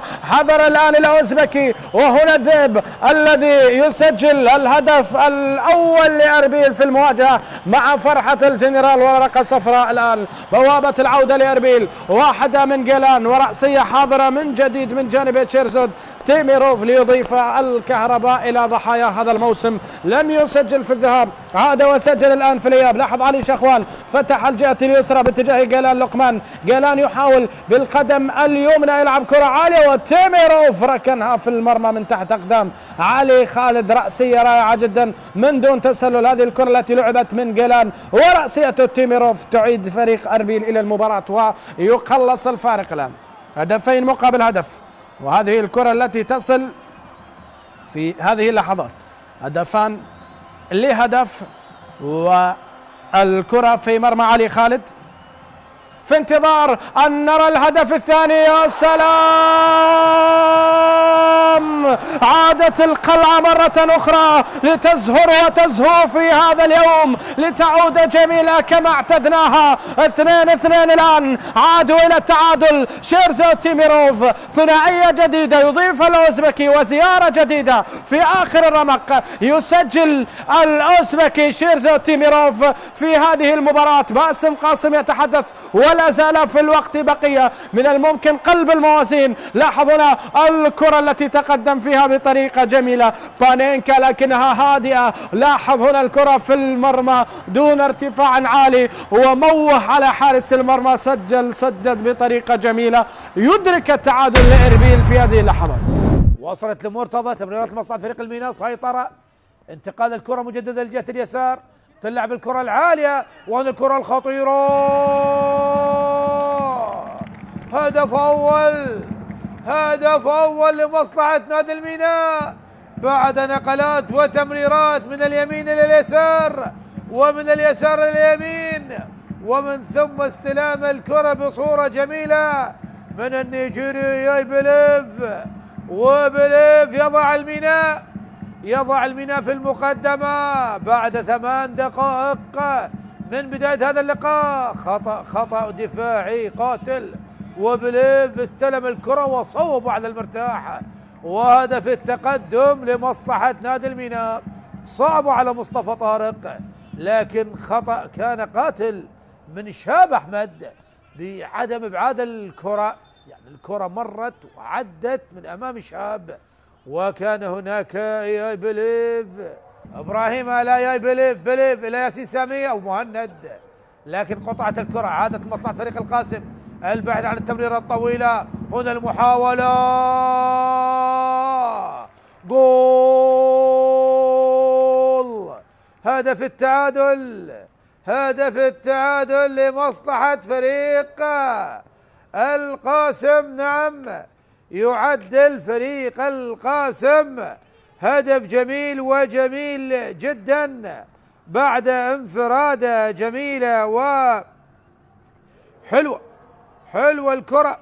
حلوة الكرة من عبد الله باسم الذي وضعها في مكان جميل جدا، وخروج عمار علي، خروج خاطئ من عمار علي، خرج ولم يحسم الكرة، وبالتالي هدف التعادل. ردة فعل متأخرة نوعا ما من عمار علي مع لعب الكرة، لكن صعب. هنا ياسين سامية يحاول ياسين، هنا التمريرة ياي بليف، جول،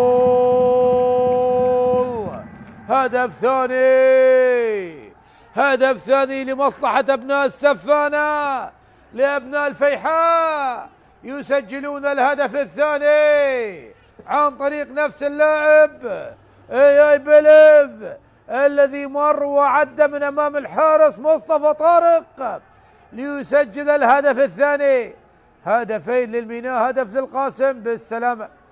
بالسلام لياي بليف الذي تعرض لإصابة بعد تسجيل الهدف. شاهد هنا التمريرة الجميلة ما بين سامية وإياي انفرد، مر من الحارس ولعب الكرة في الشباك الخالية ليعلن عن ثاني أهداف فريق الميناء في مرمى فريق القاسم. هنا إياي بليف والمرور من أمام مصطفى طارق. نعم، بالسرعة مر من أمام مصطفى طارق، وبالتالي نجح بإيجاد زاوية. عبد الله، هنا عبد الله، نعم عبد الله يحاول المرور، مر عبد الله، انطلق عبد الله، ممتازة من عبد الله، الله، جول، هدف جميل، عبد الله باسم، الله على عبد الله، الله على المرور والمهارة، ونجح بتسجيل هدف التعادل قبل نهاية الشوط الأول بأقل من دقيقة. حلوة من عبد الله باسم، شاهد كيف مر من إبراهيم، حلوة المهارة، ولعب الكرة من بين أقدام عمار علي. حلوة من عبد الله باسم، يسجل الهدف الثاني في الدقيقة الثانية. نعم، من الوقت المضاف على أحداث الشوط الأول. مهارة جميلة من عبد الله باسم. نعم، واضحة تماما مهارة هذا اللاعب. شاهد من مباريات الجولة 33 من دورينا. هنا تمريرة ياسين سامية، كرة الخطيرة،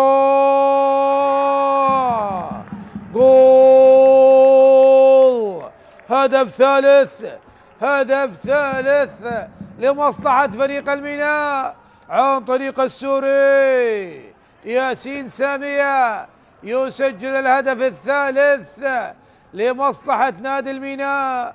مر وعدى وصوب، وصعبة كانت على مصطفى طارق حارس مرمى فريق القاسم. شاهد التمريرة من الياباني، تمريرة جميلة جدا، وياسين سامية بيسراه، وصعبة جدا على مصطفى طارق. والهدف الثالث الهدف الثالث لمصلحة نادي الميناء في الدقيقة طبعا 51 بعد مرور 6 دقائق على الشوط الثاني. نجح الميناء بالتقدم بالنتيجة مجددا.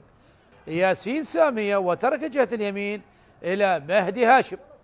تغييرات على المستوى الأفراد وعلى مستوى المراكز. شهاب هنا تصويب من شهاب، الله، جول جول جول جول جول جول. هذا الهدف لأحمد علي أم لشهاب؟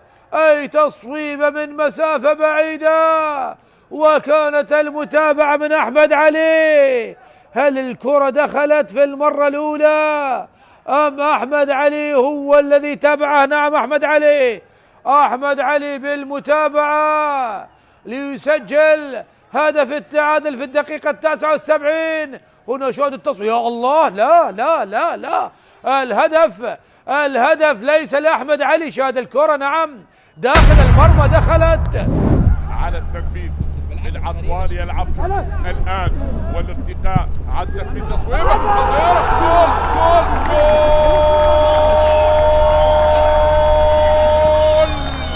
بهدف أول. هنا لأبناء مدينة الخابور، زاخوني.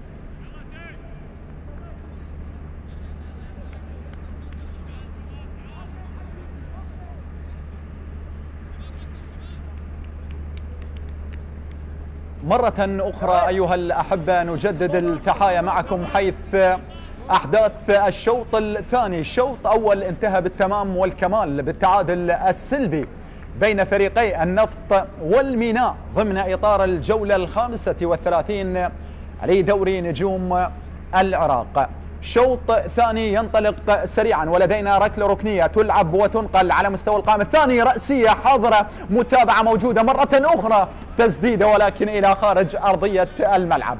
15 دقيقة من الاستراحة والاسترخاء والتعليمات والإرشادات والنصائح والتوجيهات تنتهي وتنقضي ليعود مرة أخرى لاعبي الفريقين من أجل استكمال الفصل الثاني والجزء الأهم من عمر أحداث هذه المواجهة.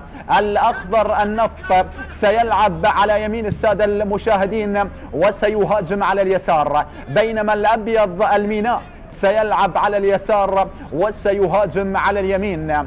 الميناء القادم من خسارة أمام الزوراء، والنفط كذلك النفط قادم من خسارة أمام نفط ميسان ب3 أهداف دون مقابل. لدينا كرة موجودة، ستار ياسين. شوط أول كان سريع نوعا ما، فيه الإثارة كانت حاضرة ولكن كنا نفتقد لمشاهدة الأهداف. الكرة موجودة لا زالت مستمرة عن طريق دفاعات أو عن طريق المدافع الأيسر للاعبي فريق النفط في اللقطة الماضية سيف كريم. كرة موجودة، تدخل دفاعي موجود، ينجح المدافع إبراهيم في اللقطة الماضية في وضع الكرة في مبدأ الأمان والسلام. تحولت إلى ركلة ركنية للاعبي فريق الميناء، يندفع أو للاعبي فريق النفط بنفس السيناريو في اللقطة الماضية. الكرة اللي أرسلت ولكن المدافع إبراهيم في اللقطة الماضية وضع الكرة خارج أرضية الملعب من أجل عودة الزملاء إلى أماكنهم الطبيعية. ركلة ركنية حاضرة في هذه اللحظات، ستلعب وتنقل عن طريق لاعب فريق النفط، يستعد لإرسال الكرة.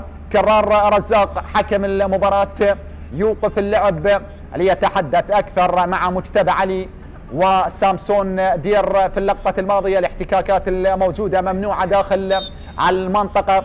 كرار رزاق عملية الإرسال عرضية موجودة، متابعة حاضرة، دربكة دفاعية، إبعاد وكرة فيها متابعة الآن، وبعد ذلك الاستخلاص الدفاعي عن طريق مسلم موسى. في الكرة الماضية تحولت إلى خارج أرضية الملعب، وصلت الآن إلى الجانبية. لدينا سيف كريم يستعد لإرسال كرة أمامية. النفط يبحث بشتى الطرق من أجل الظفر بنقاط المباراة الثلاث ما بين كبرياء الميناء وطموحات النفط. حكاية طويلة سنتعرف على تفاصيلها من خلال واقع هذه المواجهة. لخارج أرضية الملعب وصلت الآن للنفط من هناك أمادو موتاري. هدفين هذا الموسم مع فريق النفط، يتطلع لتعزيز هذا الرصيد من الأهداف. عليه هدف ثالث والأول للنفط في هذه المباراة. كرة لخارج أرضية الملعب بنفس الأسماء التي بدأت أحداث شوط المباراة الأول.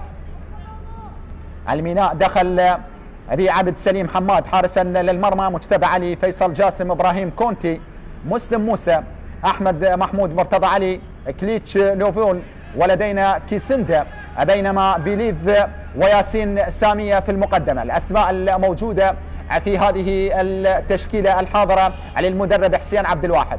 كرة أمامية في الجانب الآخر النفط بحسين علي جولي، كرار رزاق، حبيب محمد، سامسون دير، سيف كريم، سامهين، ستار ياسين، ومحمد سادات، وليد كريم، وحسام جاد الله، وأمادو موتاري. تدخل موجود صافر على وجود خطأ. عملية الارتقاء في اللقطة الماضية. حسام جاد الله يعاني من بعض الآلام. هنا أمام أنظارك مدرب فريق النفط للموسم الثاني تواليا عادل نعمة يقود كرة النفط، باحثا هذا من خلال هذه المواجهة لتحقيق نتيجة مميزة، خصوصا عندما يتعلق الأمر أن النفط يلعب على أرضه هنا على الأراضي المفترضة، ملعب الراحل الكابتن شرار حيدر. حسام جاد الله والحديث موجود، وحكم المباراة بعد أن سمح للإسعافات الأولية ينقل حسام لخارج أرضية الملعب على أن يعود مرة أخرى لاستكمال الدقائق المقبلة من أحداث شوط المباراة الأول. الكرة الأمامية محاولة حاضرة، وصلت وعادت، كرة فيها متابعة من قبل المدافع فريق النفط، يرسل الكرة حبيب محمد، وصلت الآن لخارج أرضية الملعب. هذا حبيب واضح أمامك بالصورة، مدافع فريق النفط في عملية الإرسال والتمرير. حبيب القادم من غانا، 29 عام، لمدافع فريق النفط. لدينا كرة موجودة، حسام في عملية العودة إلى الخلف، ترسل مرة أخرى لحبيب، تمريرة طويلة في الأمام، محاولة استغلال السرعات الموجودة لوليد كريم، والكرة تمرر ياسين، عملية الإرسال العرضية، ولكن عودة الكرة عن طريق مسلم في اللقطة الماضية. موسى تحولت إلى خارج أرضية الملعب. انطلاقة كانت موجودة في اللقطة الماضية. ياسين في عملية التمرير، ستار أرسل الكرة بهذه الصورة، ستار ياسين وصلت لمسلم، حاول أن يؤمن الكرة، نجح بذلك أو حاول استعادة الكرة لحارس مرمى، ولكن تحولت إلى خارج أرضية الملعب. وصلت الآن إلى ركلة ركنية للاعبي فريق النفط في هذه اللحظات، هي السابعة، 7 ضربات ركنية للاعبي فريق النفط لم تستغل حتى الآن. الكرة العرضية، المتابعة الرأسية حاضرة، عادت من مسافة بعيدة، تسديدة قوية، الله، مرت بجوار القائم الأيمن، أرسلت في اللقطة الماضية عن طريق محمد سادات، يملك هدف هذا الموسم، وحاول أن يعزز تلك الهدف بهذه الصاروخية القوية، ولكنها مرت سليمة. محمد من مسافة بعيدة بالقدم اليمنى المحببة حاول اصطياد الخشبات الثلاث، ولكن الكرة مرت بجوار القائم الأيمن، بل تحولت إلى ركلة مرمى 5 أمتار و50. الكرة الأمامية عادت فيها محاولة، صراعات تستمر في وسط أرضية الملعب. أحمد محمود يسقط أرضا، يتحصل على المخالفة والخطأ. ورقة صفراء جديدة هذه المرة لسيف كريم. سيف ينال الورقة الصفراء، ينضم إلى قائمة المنذرين، هي الثانية بالنسبة للاعبي فريق النفط بعد سامهين. الكرة اللي حاول فيها أحمد محمود، ولكن كانت التدخل موجود عن طريق الظهير الأيسر سيف كريم. لدينا خطأ موجود وكرة ثابتة وضربة حرة مباشرة لأحمد ورفاقه. الأبيض المينائي السفانة الباحث عن طريق من أجل زيارة شباك فريق النفط في هذه اللحظات. أحمد يفضل إرسال الكرة لأقرب لاعب علي فيصل جاسم. عملية التمرير بعد ذلك أرسلت بهذه الصورة. ستار يفتك الكرة، ينتزعها دون أن يرتكب المخالفة، يستعيدها الآن عن طريق في اللقطة الماضية التمريرة عن طريق محمد سادات، وصلت في الجانب الأيمن كرار رزاق. إرسال الكرة فيها تمريرة، الآن حبيب محمد يحاول ويبحث التمريرة مع الزميل سادات، تعود عن طريق الجهة اليمنى للاعبي فريق النفط. عرضية متابعة، ولكن هذه المرة المدافع فيصل يتكفل بوضع الكرة في مبدأ الأمان والسلام. الكرة وصلت إلى ركلة ركنية جديدة، ركلة ركنية للاعبي فريق النفط، باحثين من أجل وضع الكرة في الشباك. هذا المدرب الواضح يدرك صعوبة الأمر، يتطلع بصورة أو بأخرى قيادة سفينة الميناء للابتعاد أكثر. عرضية ولكن بعد ذلك إلى خارج أرضية الملعب. الكرة تحولت رأسية وليد كريم القائد والكابتن على ارتقاء من بين مجموعة من الدفاعات. تحرك ممتاز، ولكن في اللقطة الماضية قد يكون ليس وليد في الكرة اللي لعبت سامهين، ولكن إلى خارج أرضية الملعب وصلت وعادت. كرة بهذه الصورة ترسل أمامية، بعد ذلك تهيأ تسديدة ولكن إلى خارج أرضية الملعب. الكرة اللي سددت وبعد ذلك صافرة الحكم ربما على وجود مخالفة وخطأ للاعبي فريق الميناء في هذه اللحظات. ياسين سامية، أو في اللقطة الماضية على ماذا أشار حكم المباراة، ربما يطمئن على سلامة نعم ياسين. كرة تحولت إلى خارج أرضية الملعب، واضح أمامك ياسين سامية 7 أهداف مع فريق الميناء، منها 3 في مرمى أمانة بغداد. الانتصار الذي تحقق على حساب فريق أمانة بغداد ب4 أهداف، سجل سامية 3 أهداف الهاتريك. الكرة تعود مرة أخرى بهذه الصورة، ترسل أمامية، بعد ذلك فيها عودة لحارس مرماهم حسين علي. في اللقطة الماضية يلتقط الكرة، يفكر ببناء الأنظمة الهجومية للاعبي فريق النفط. الأمامية حاضرة، استعادة الكرة عن طريق سامهين، وصلت لسامي مرة أخرى عن طريق مسلم، يحاول فيها، تحولت سريعة قيادة الطلعة الهجومية، وبعد ذلك كرة أمادو موتاري لم يكتب لها النجاح. عودة الكرة، إرسال الكرة الأمامية، تحولت لأحمد محمود وسقوط مسلم من هناك. بعد ذلك الحكم يوقف اللعب ليشير على وجود مخالفة للاعبي فريق السفانة في هذه اللحظات. خطأ موجود ومخالفة للاعبي فريق السفانة. النفط في آخر 7 جولات لم يعرف الانتصار، حيث خسر في 4 مباريات وتعادل في 3. لم يفز منذ الجولة 27 عندما انتصر على الغراف بهدف حسام جاد الله. كرة أمامية وصلت وتحولت إلى خارج أرضية الملعب. أما الميناء في آخر 3 جولات خسر من الزوراء بهدفين دون مقابل، وأمام القوة الجوية بنفس النتيجة، وتعادل مع القاسم ب3 أهداف لكل فريق. آخر انتصار للميناء يعود على حساب الغراف بهدف ياسين سامية. وصلت الكرة لوليد، بعد ذلك تدخل دفاعي عن طريق مجتبى علي، يسقط أرضا مجتبى، والكرة وصلت إلى ركنية في هذه اللحظات. شوف الكرة اللي أبعدت، وبعد ذلك وصلت إلى خارج أرضية الملعب. هي الركنية التاسعة لفريق النفط. لدينا كرة من هناك، هذا مجتبى، أو هناك خطأ، ربما خطأ في اللقطة الماضية. حكم المباراة احتسب خطأ، نعم خطأ موجود، وصافرة ومخالفة للاعبي فريق الميناء.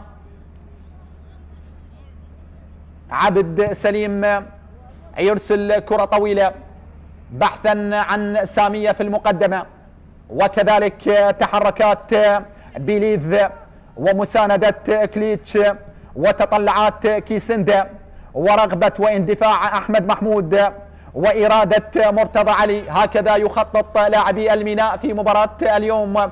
الكرة واصلة لمرتضى، ينطلق يمرر، تعود عرضية موجودة، متابعة، محاولة الالتحاق بالكرة، يتفادى خروج الكرة، يرسلها بهذه الصورة. وصلت عن طريق كيسندا، عملية المرور، هدف وحيد لكيسندا هذا الموسم، بينما لديه أربعة اسيست هذا الموسم، ولذلك 5 مساهمات لكيسندا. العرضية لم تكن عالية الجودة، تحولت إلى خارج أرضية الملعب. مجتبى علي حاول فيها، ولكن الكرة تحولت إلى ركلة مرمى.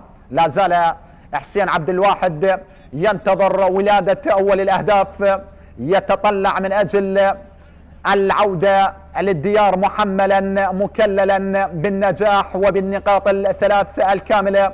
لدينا كرة من هناك، عملية الإرسال والتمرير خاطئة لخارج أرضية الملعب، وصلت إلى التماس، فيها تماس للاعبي فريق الميناء. مجتبى يقف خلف الكرة أو يحمل الكرة من أجل إرسالها، يمرر، وبعد ذلك سامية يكسب الخطأ والمخالفة. ذكي في عملية الاستقبال، وجد صعوبات كبيرة سامية في مباراة اليوم بظل المراقبة والملاصقة والمتابعة الموجودة من قبل دفاعات فريق النفط. سيف يرتكب الخطأ، لديه ورقة صفراء. سيف يجب أن يكون أكثر حذرا. وصلنا وإياكم إلى ساعة من اللعب أيها الأحبة، ولا زال التعادل السلبي مخيم ومسيطر على أجواء هذه المباراة. آخر مواجهة جمعت الفريقين هذا الموسم مباراة الذهاب، كذلك هناك في الميناء انتهت بنتيجة التعادل السلبي، نتيجة الغير محببة في عالم كرة القدم. لا زال أحمد محمود ورفاقه يبحثون عن ولادة أول الأهداف. عرضية موجودة، وبعد ذلك الإبعاد الدفاعي، وصلت لستار، عملية الإرسال، الكرة من هناك فيها استقبال وفيها محاولة الانطلاق. عمادو عملية التمرير في الجهة اليسرى، ولكن إبراهيم يغطي ويضع الكرة في التماس. الكرة تلعب بشكل سريع عن طريق وليد كريم، أو هذا جاد الله حسام. إرسال الكرة العرضية، وليد ينتظر الكرة، قطعت وعادت، وصلت الآن، تمرر بهذه الصورة من مسافة، ترسل عرضية، من يتابع؟ ستار.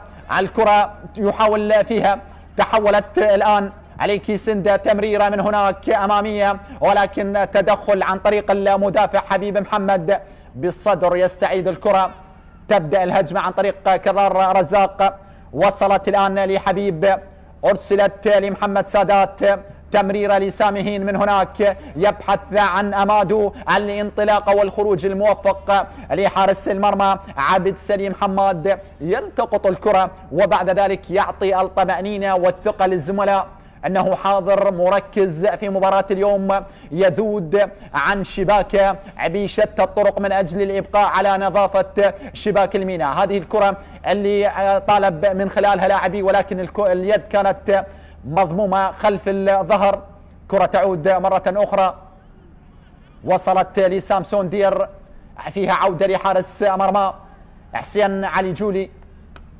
حسين ياخذ كل وقته، يفكر وبعد ذلك يدبر، يرسل الكرة الأمامية، فيها صراع هوائي، الصراع الفضائي في اللقطة الماضية في سقوط عادل نعمة بمطالبات كبيرة من على حافة التماس. حكم يوقف اللعب وبعد ذلك يطمئن على سلامة حسام جاد الله الملقى على أرضية الملعب. وصلنا وإياكم أيها الأحبة للدقيقة 64 ولا زال التعادل موجود في الكرة الماضية. أكبر انتصار للميناء هذا الموسم جاء على حساب أمانة بغداد ب4 أهداف دون مقابل، أما أكبر خسارة تلقاها الميناء على يد نوروز ب4 أهداف لهدف. في الجانب الآخر النفط حقق أكبر نتيجة هذا الموسم هي على حساب القاسم وأمانة بغداد ب3 أهداف دون مقابل، والنتيجة الأكبر اللي تعرض لها لاعبي فريق النفط كانت في الجولة السابقة على أرضه أمام فريق نفط ميسان. جاد الله في حديث مع حكم المباراة يتلقى العلاج اللازم. اللعب يتوقف. النفط لديه 40 نقطة تحققت من 9 انتصارات و13 تعادل هذا الموسم. فاز على القاسم ذهابا وإيابا، وعلى الكهرباء ذهابا وإيابا، وأمانة بغداد كذلك ذهابا وإيابا، وعلى الطلبة وديالة والغراف، وتعادل مع القوة الجوية في مباراتين، ومع النجف ذهابا وإيابا، ومع الكرخ ودهوك والميناء والزوراء والشرطة والطلبة والموصل وزاخو والقرمة، وخسر من أربيل في مناسبتين ونفط ميسان في المباراتين، وكذلك من القرمة والموصل ونوروز والغراف وزاخو والكرخ وديالة والشرطة. هذا سجل فريق النفط هذا الموسم في بطولة مسابقة دوري نجوم العراق لموسم 2025-2026. إذن تغيير مزدوج للاعبي فريق الميناء في هذه اللحظات. مهند علي إلى أرضية الملعب، وكذلك كرار جعفر. خروج في هذه اللحظات مهند إلى أرضية الملعب. كليتش يترك الملعب، وكذلك بيليف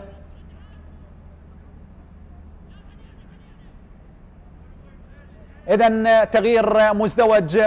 مهند عبد الرحيم وكذلك كرار جعفر إلى أرضية الملعب.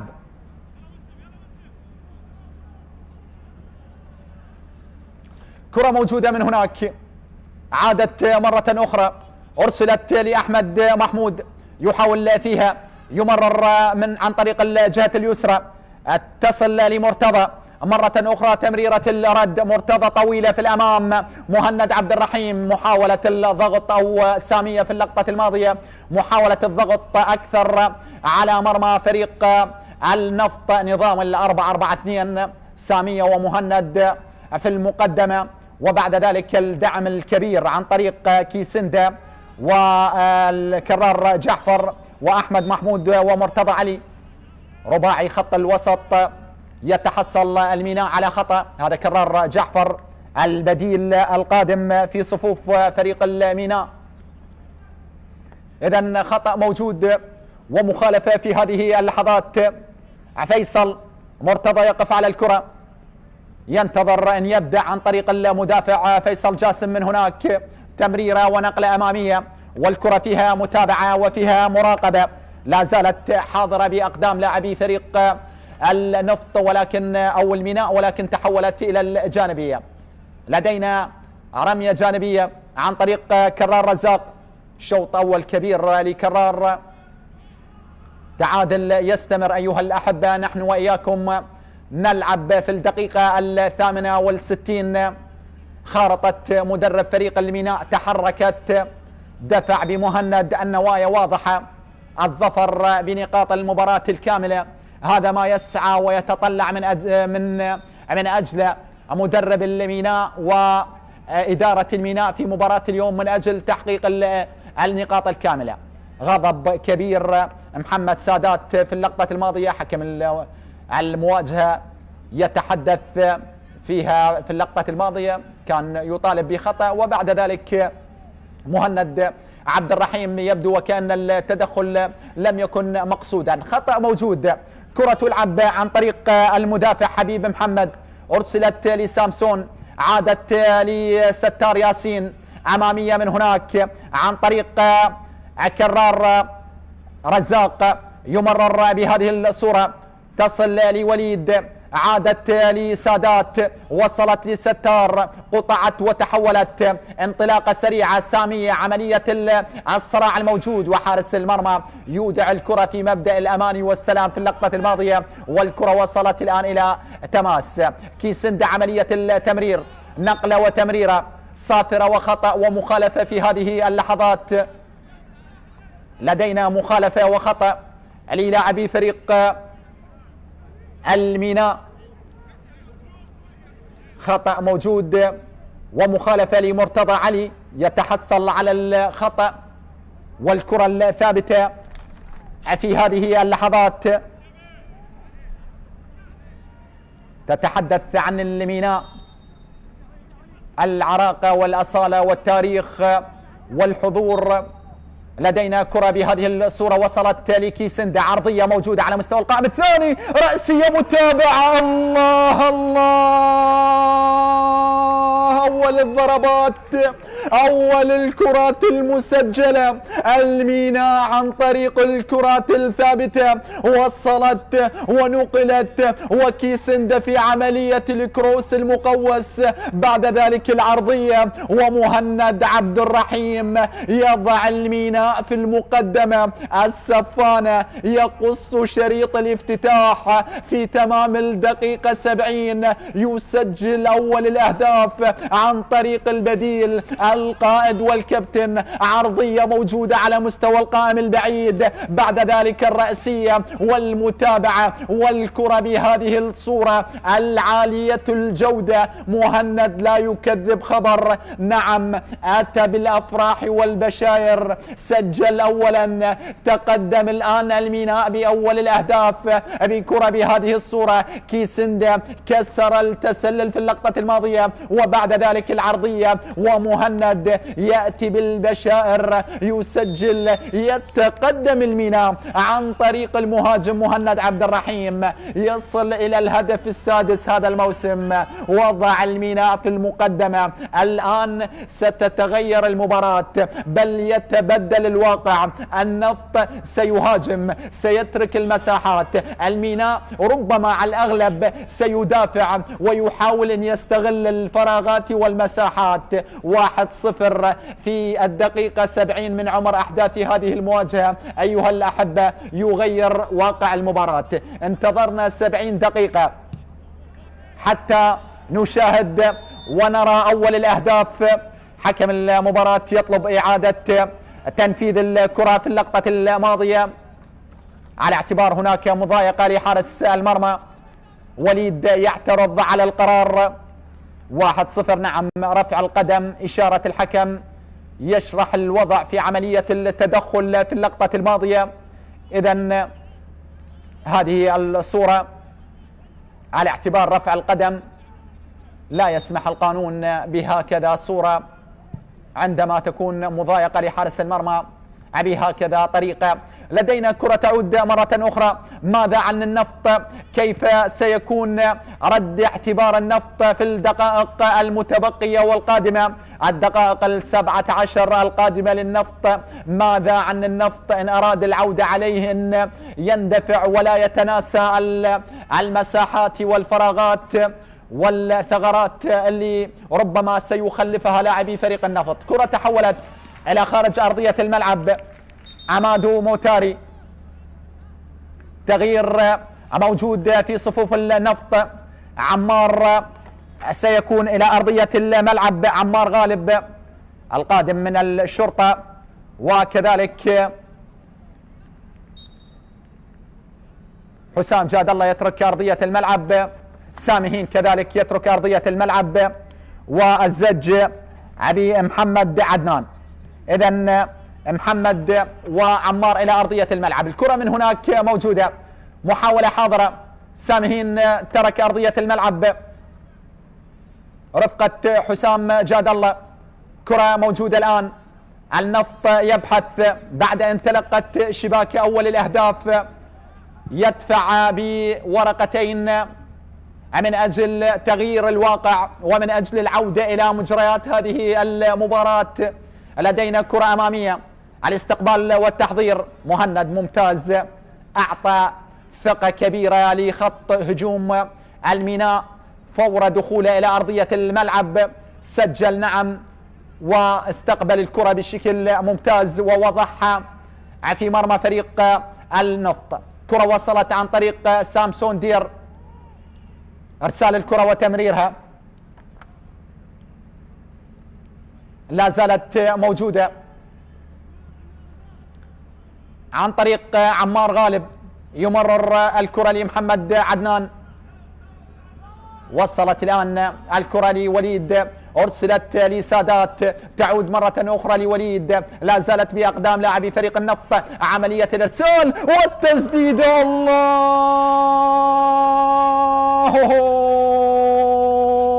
ضربة أولى، النفط يعدل الكفة بأول لمسة للبديل محمد عدنان، وضعها في الشباك، أعلن عن هدف التعديل محمد منذ الوهلة الأولى. أبي كرة وصلت وبمتابعة هجومية النفط يتعادل ويعود ويستعيد نتيجة المباراة إلى نقطة الانطلاق. انظر وليد كريم في اللقطة الماضية ربما سيكون هناك كلام، تسديدة قوية، ولكن عينك على الكرة اللي أرسلت، مررت بهذه الصورة، بعد ذلك الرأسية تحولت ونقلت بهذه الكيفية، نعم أتت من المدافع في اللقطة الماضية.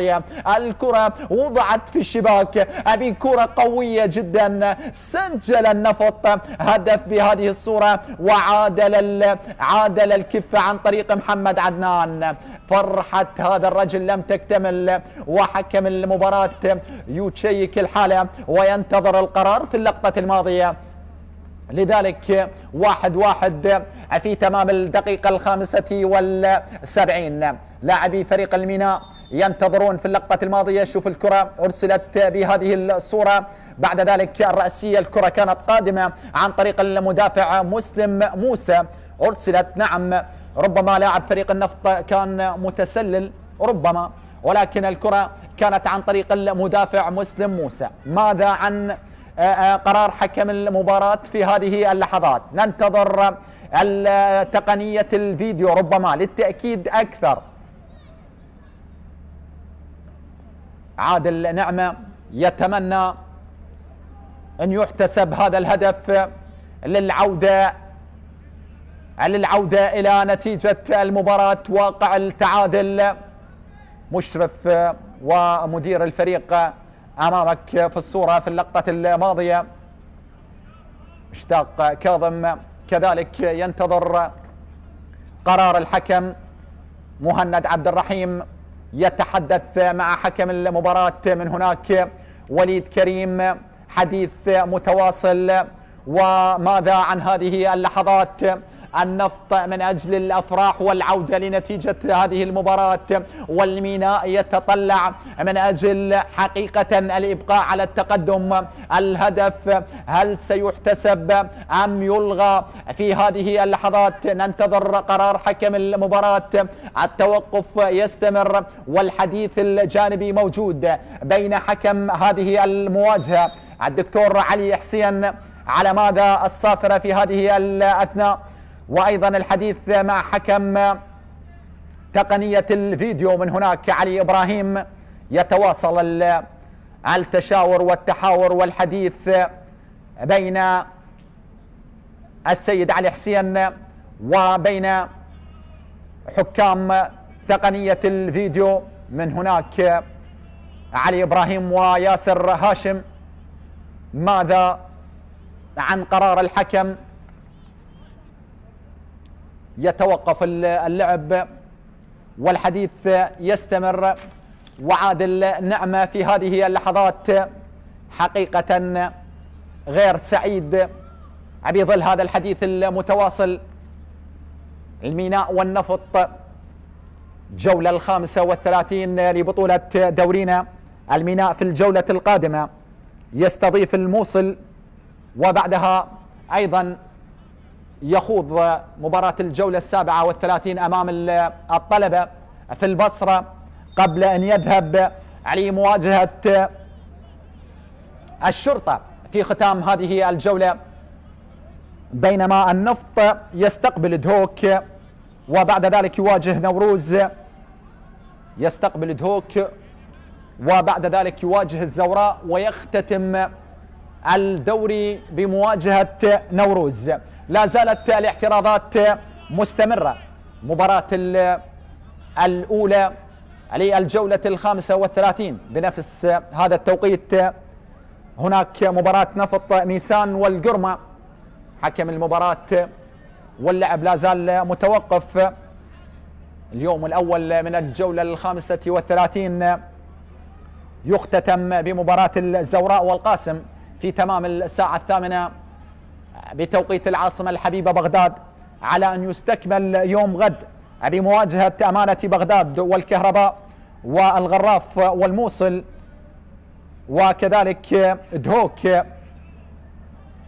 ولدينا ديالى والشرطة. بينما القوى الجوية والطلبة مباراة منتظرة يوم غد، ويختتم يوم السبت بلقاء زاخو والنجف وأربيل ونوروز. هذه الكرة اللي سددت بهذه الصورة وبهذه الطريقة الجميلة جدا، هدف وضع في مرمى فريق الميناء. الكرة اللي أرسلت ومررت عن طريق وليد كريم. انظر حبيبي وعزيز المشاهد، الكرة كانت عائدة عن طريق المدافع مسلم موسى، ولكن كان لاعب فريق النفط في موقع متسلل. كيف سيكون القرار لحكم المباراة؟ ماذا عن قرار حكم المباراة؟ العودة إلى أرضية الملعب.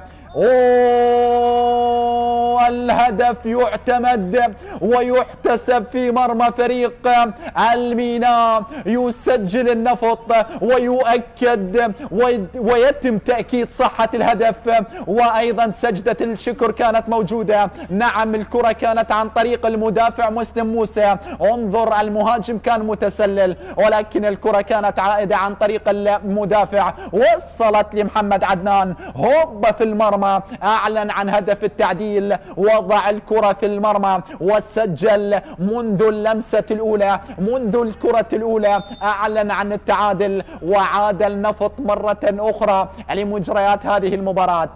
1-1. حبايب الآن في الشوط الثاني، لا فريق أفضل من فريق على مستوى السكور، لذلك الأهداف حضرت الآن في شوط المباراة الثاني. كرة موجودة عن طريق البدلاء، هذا يعني القراءة كانت صحيحة للمدربين. البديل مهند فور دخوله لأرضية الملعب سجل وتقدم بالميناء، قبل أن يعود محمد عدنان ليعادل الكرة بهدف جميل، بكرة ممتازة وضعت في مرمى الحارس عابد سليم حماد. لدينا كرة موجودة في هذه اللحظات، ترسل أمامية، استقبال موجود. محمد عدنان، عملية الإرسال وصلت لمحمد سادات، يمرر وينقل الكرة من هناك عن طريق كرار رزاق. قطعت الآن، انطلاقة موجودة لكرار جعفر، يمضي قدما إلى الأمام، عملية التمرير، ولكن برافو للمدافع في اللقطة الماضية. المدافع يتدخل، الكرة وصلت الآن لمهند، يحاول فيها، يقف على الكرة، إرسال الكرة بهذه الصورة، عرضية موجودة، ولكن بعد ذلك سيف كريم يخرج بسلام ويبعد الكرة ليضعها في التماس.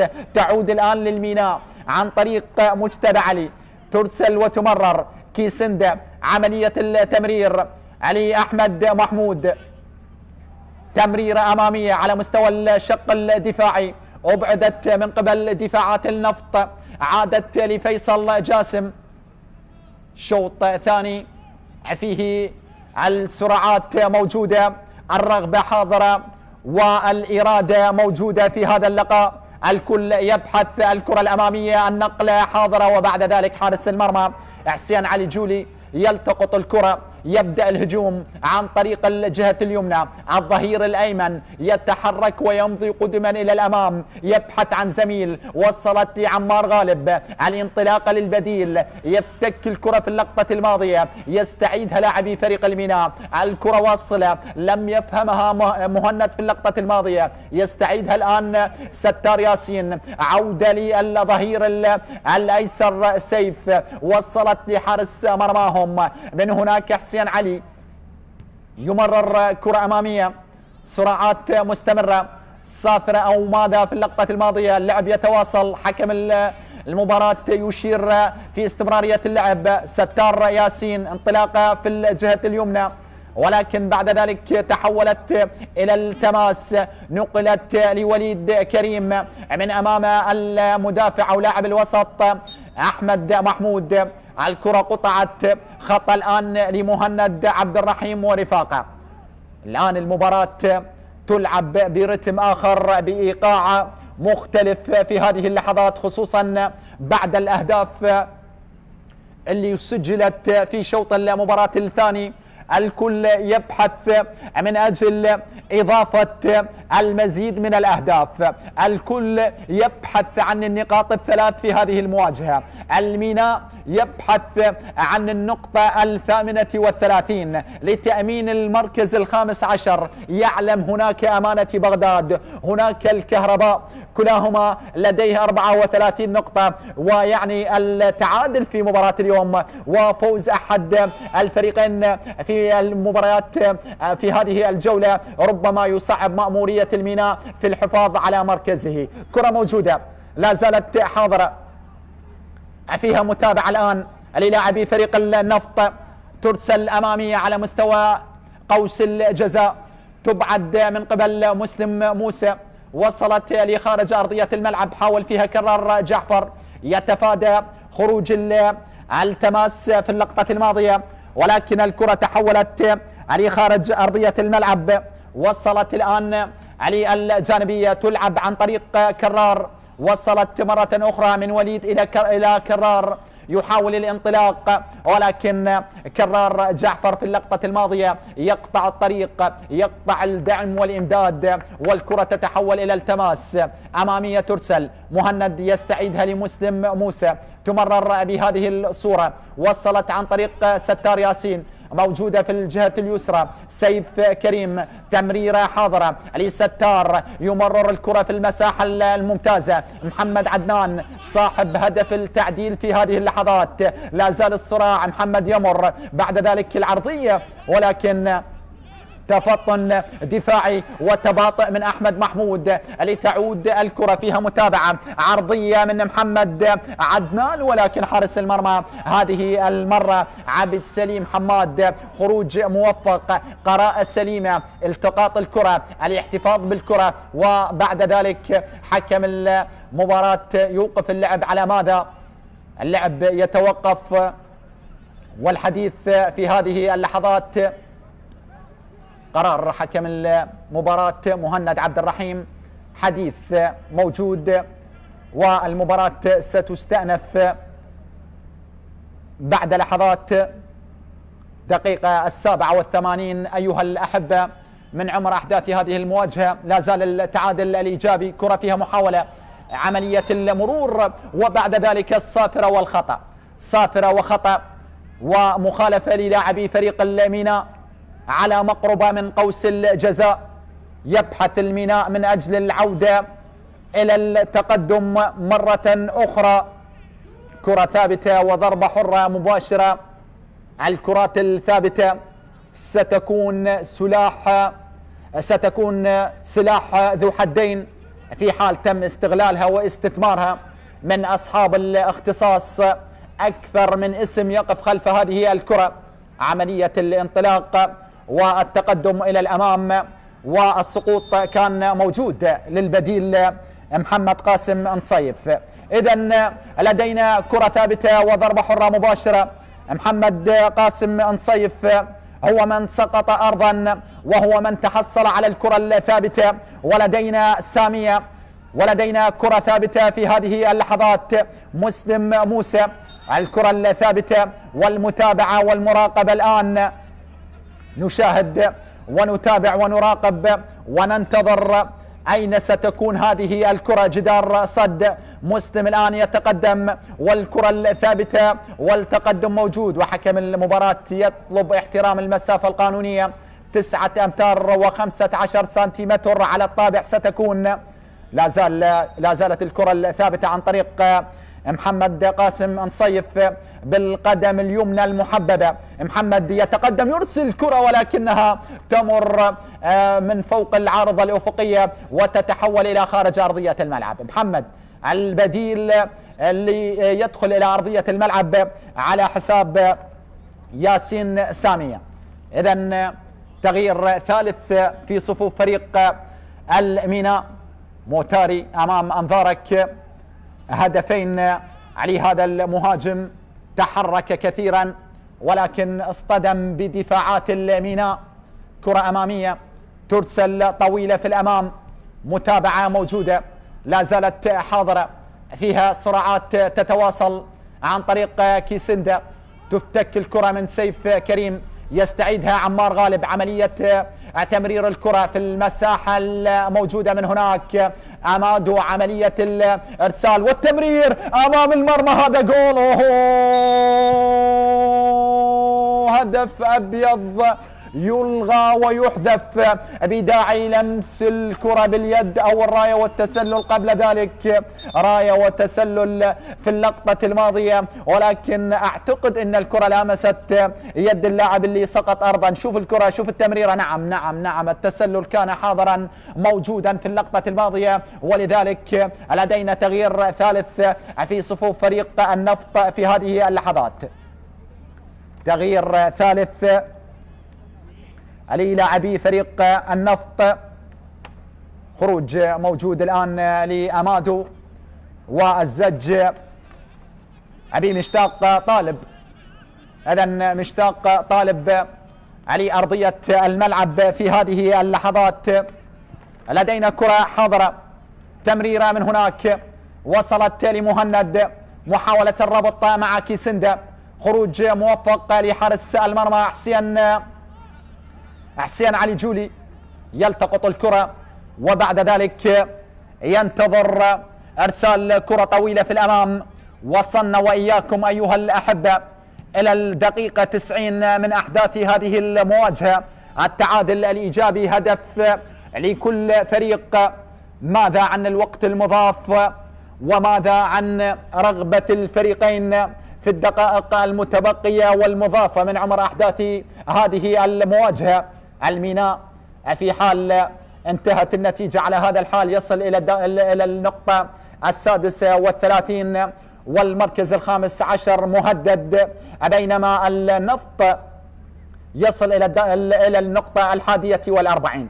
كرة أمامية، محاولة موجودة، تمريرة بهذه الصورة وصلت سهلة لحارس المرمى، وبعد ذلك صافرة وخطأ. اشتراك موجود واندفاع حاضر، وصافرة حكم المباراة تشير على وجود مخالفة للاعبي فريق النفط في هذه اللحظات. نلعب في الأمتار الأخيرة أيها الأحبة من أحداث شوط المباراة الثاني. مهند عملية التمرير، وسيف كريم هو من سقط أرضا في اللقطة الماضية. الكرة الأمامية، محاولة موجودة بالصدر، تتهيأ وتعود عن طريق كرار. أمامية الكرة بهذه الصورة لا زالت موجودة، محاولات تستمر. مجتبى يستعيد الصراع البدني في اللقطة الماضية، يفتك الكرة يمررها، تحولت إلى خارج أرضية الملعب، وصلت الآن عن طريق مرتضى علي، يترك الكرة لمجتبى.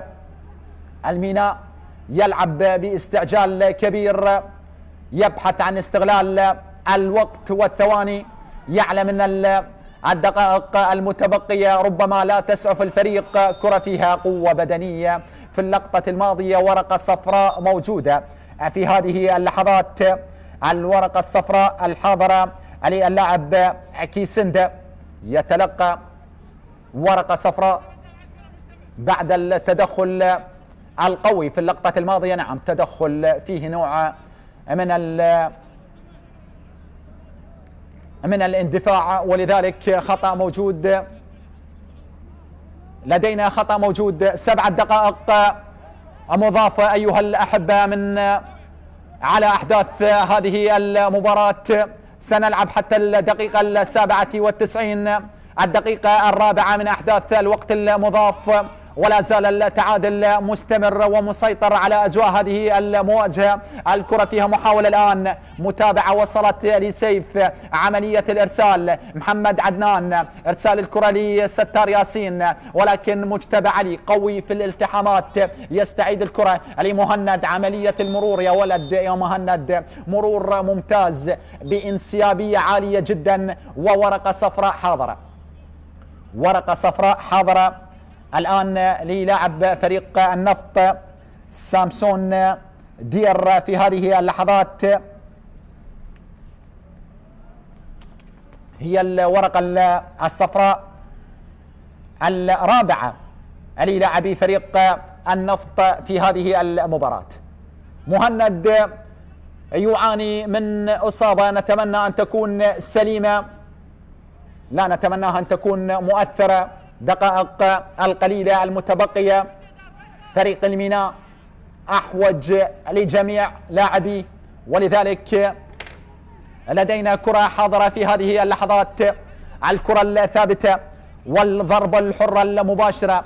فيصل جاسم ربما سترسل لأقرب زميل، أو يفضل إرسال كرة طويلة في الأمام، محاولة لاستغلال الأسماء الموجودة هناك في المقدمة. كرة فيها متابعة، بعد ذلك الإبعاد والباكور، والكرة لا زالت موجودة صافرة، وخطأ موجود. الحكم يعود ليعلن عن وجود خطأ لوليد ورفاقه، خطأ حاضر في هذه اللحظات. آخر دقيقتين من الوقت المضاف، هنا هدف التعديل الرأسية اللي أرسلت بهذه الصورة، وبعد ذلك التسديدة القوية اللي هب وضحى في المرمى محمد عدنان، وحارس المرمى عبد سليم لم يتوقع أن الكرة ستكون بهذه الطريقة، تعامل مع الكرة ولكنها في المحصلة النهائية تجاوزت خط المرمى وأعلنت عن هدف التعديل. كرة موجودة الآن، آخر دقيقة و15 ثانية أيها الأحبة. هنا الحديث، هنا أحمد محمود مع حكم المباراة. يستأنف اللعب بكرة ثابتة للاعبي فريق النفط عن طريق الحارس حسين علي، إرسال الكرة الأمامية عن طريق وليد كريم، وصلت ونقلت، مررت، وعن طريق مجتبى. الخطأ الدفاعي وعملية الإبعاد لم تكن ممتازة، عرضية موجودة في الجانب الآخر. من هناك وليد، محاولة استعادة الكرة، عودة كرار جعفر، عملية الربط مع أحمد محمود، تمريرة لمجتبى، يخرج بسلام مجتبى، يتقدم إلى الأمام مجتبى علي، يمرر الآن لمسلم، وصل تمريرة، نقلة، استماتة دفاعية وتدخل بشجاعة كبيرة عن طريق المدافع حبيب محمد في اللقطة الماضية. كرة تلعب عن طريق إبراهيم، يرسل كرة أمامية، البحث موجود، أغلب الكرات طويلة، تحتاج إلى التركيز، تحتاج إلى التأني.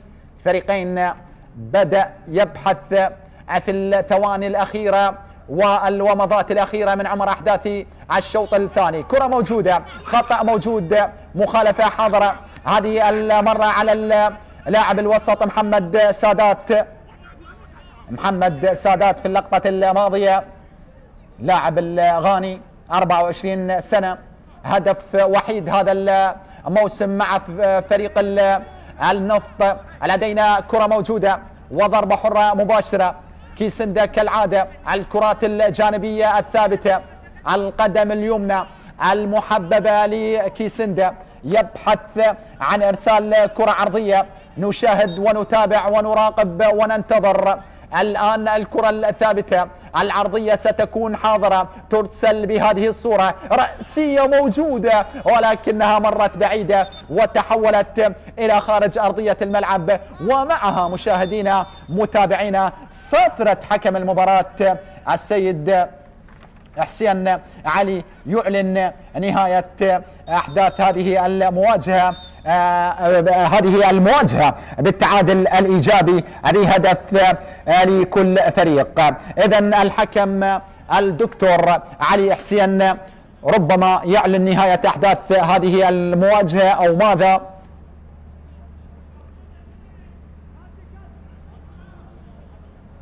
اللعب إذن يتواصل.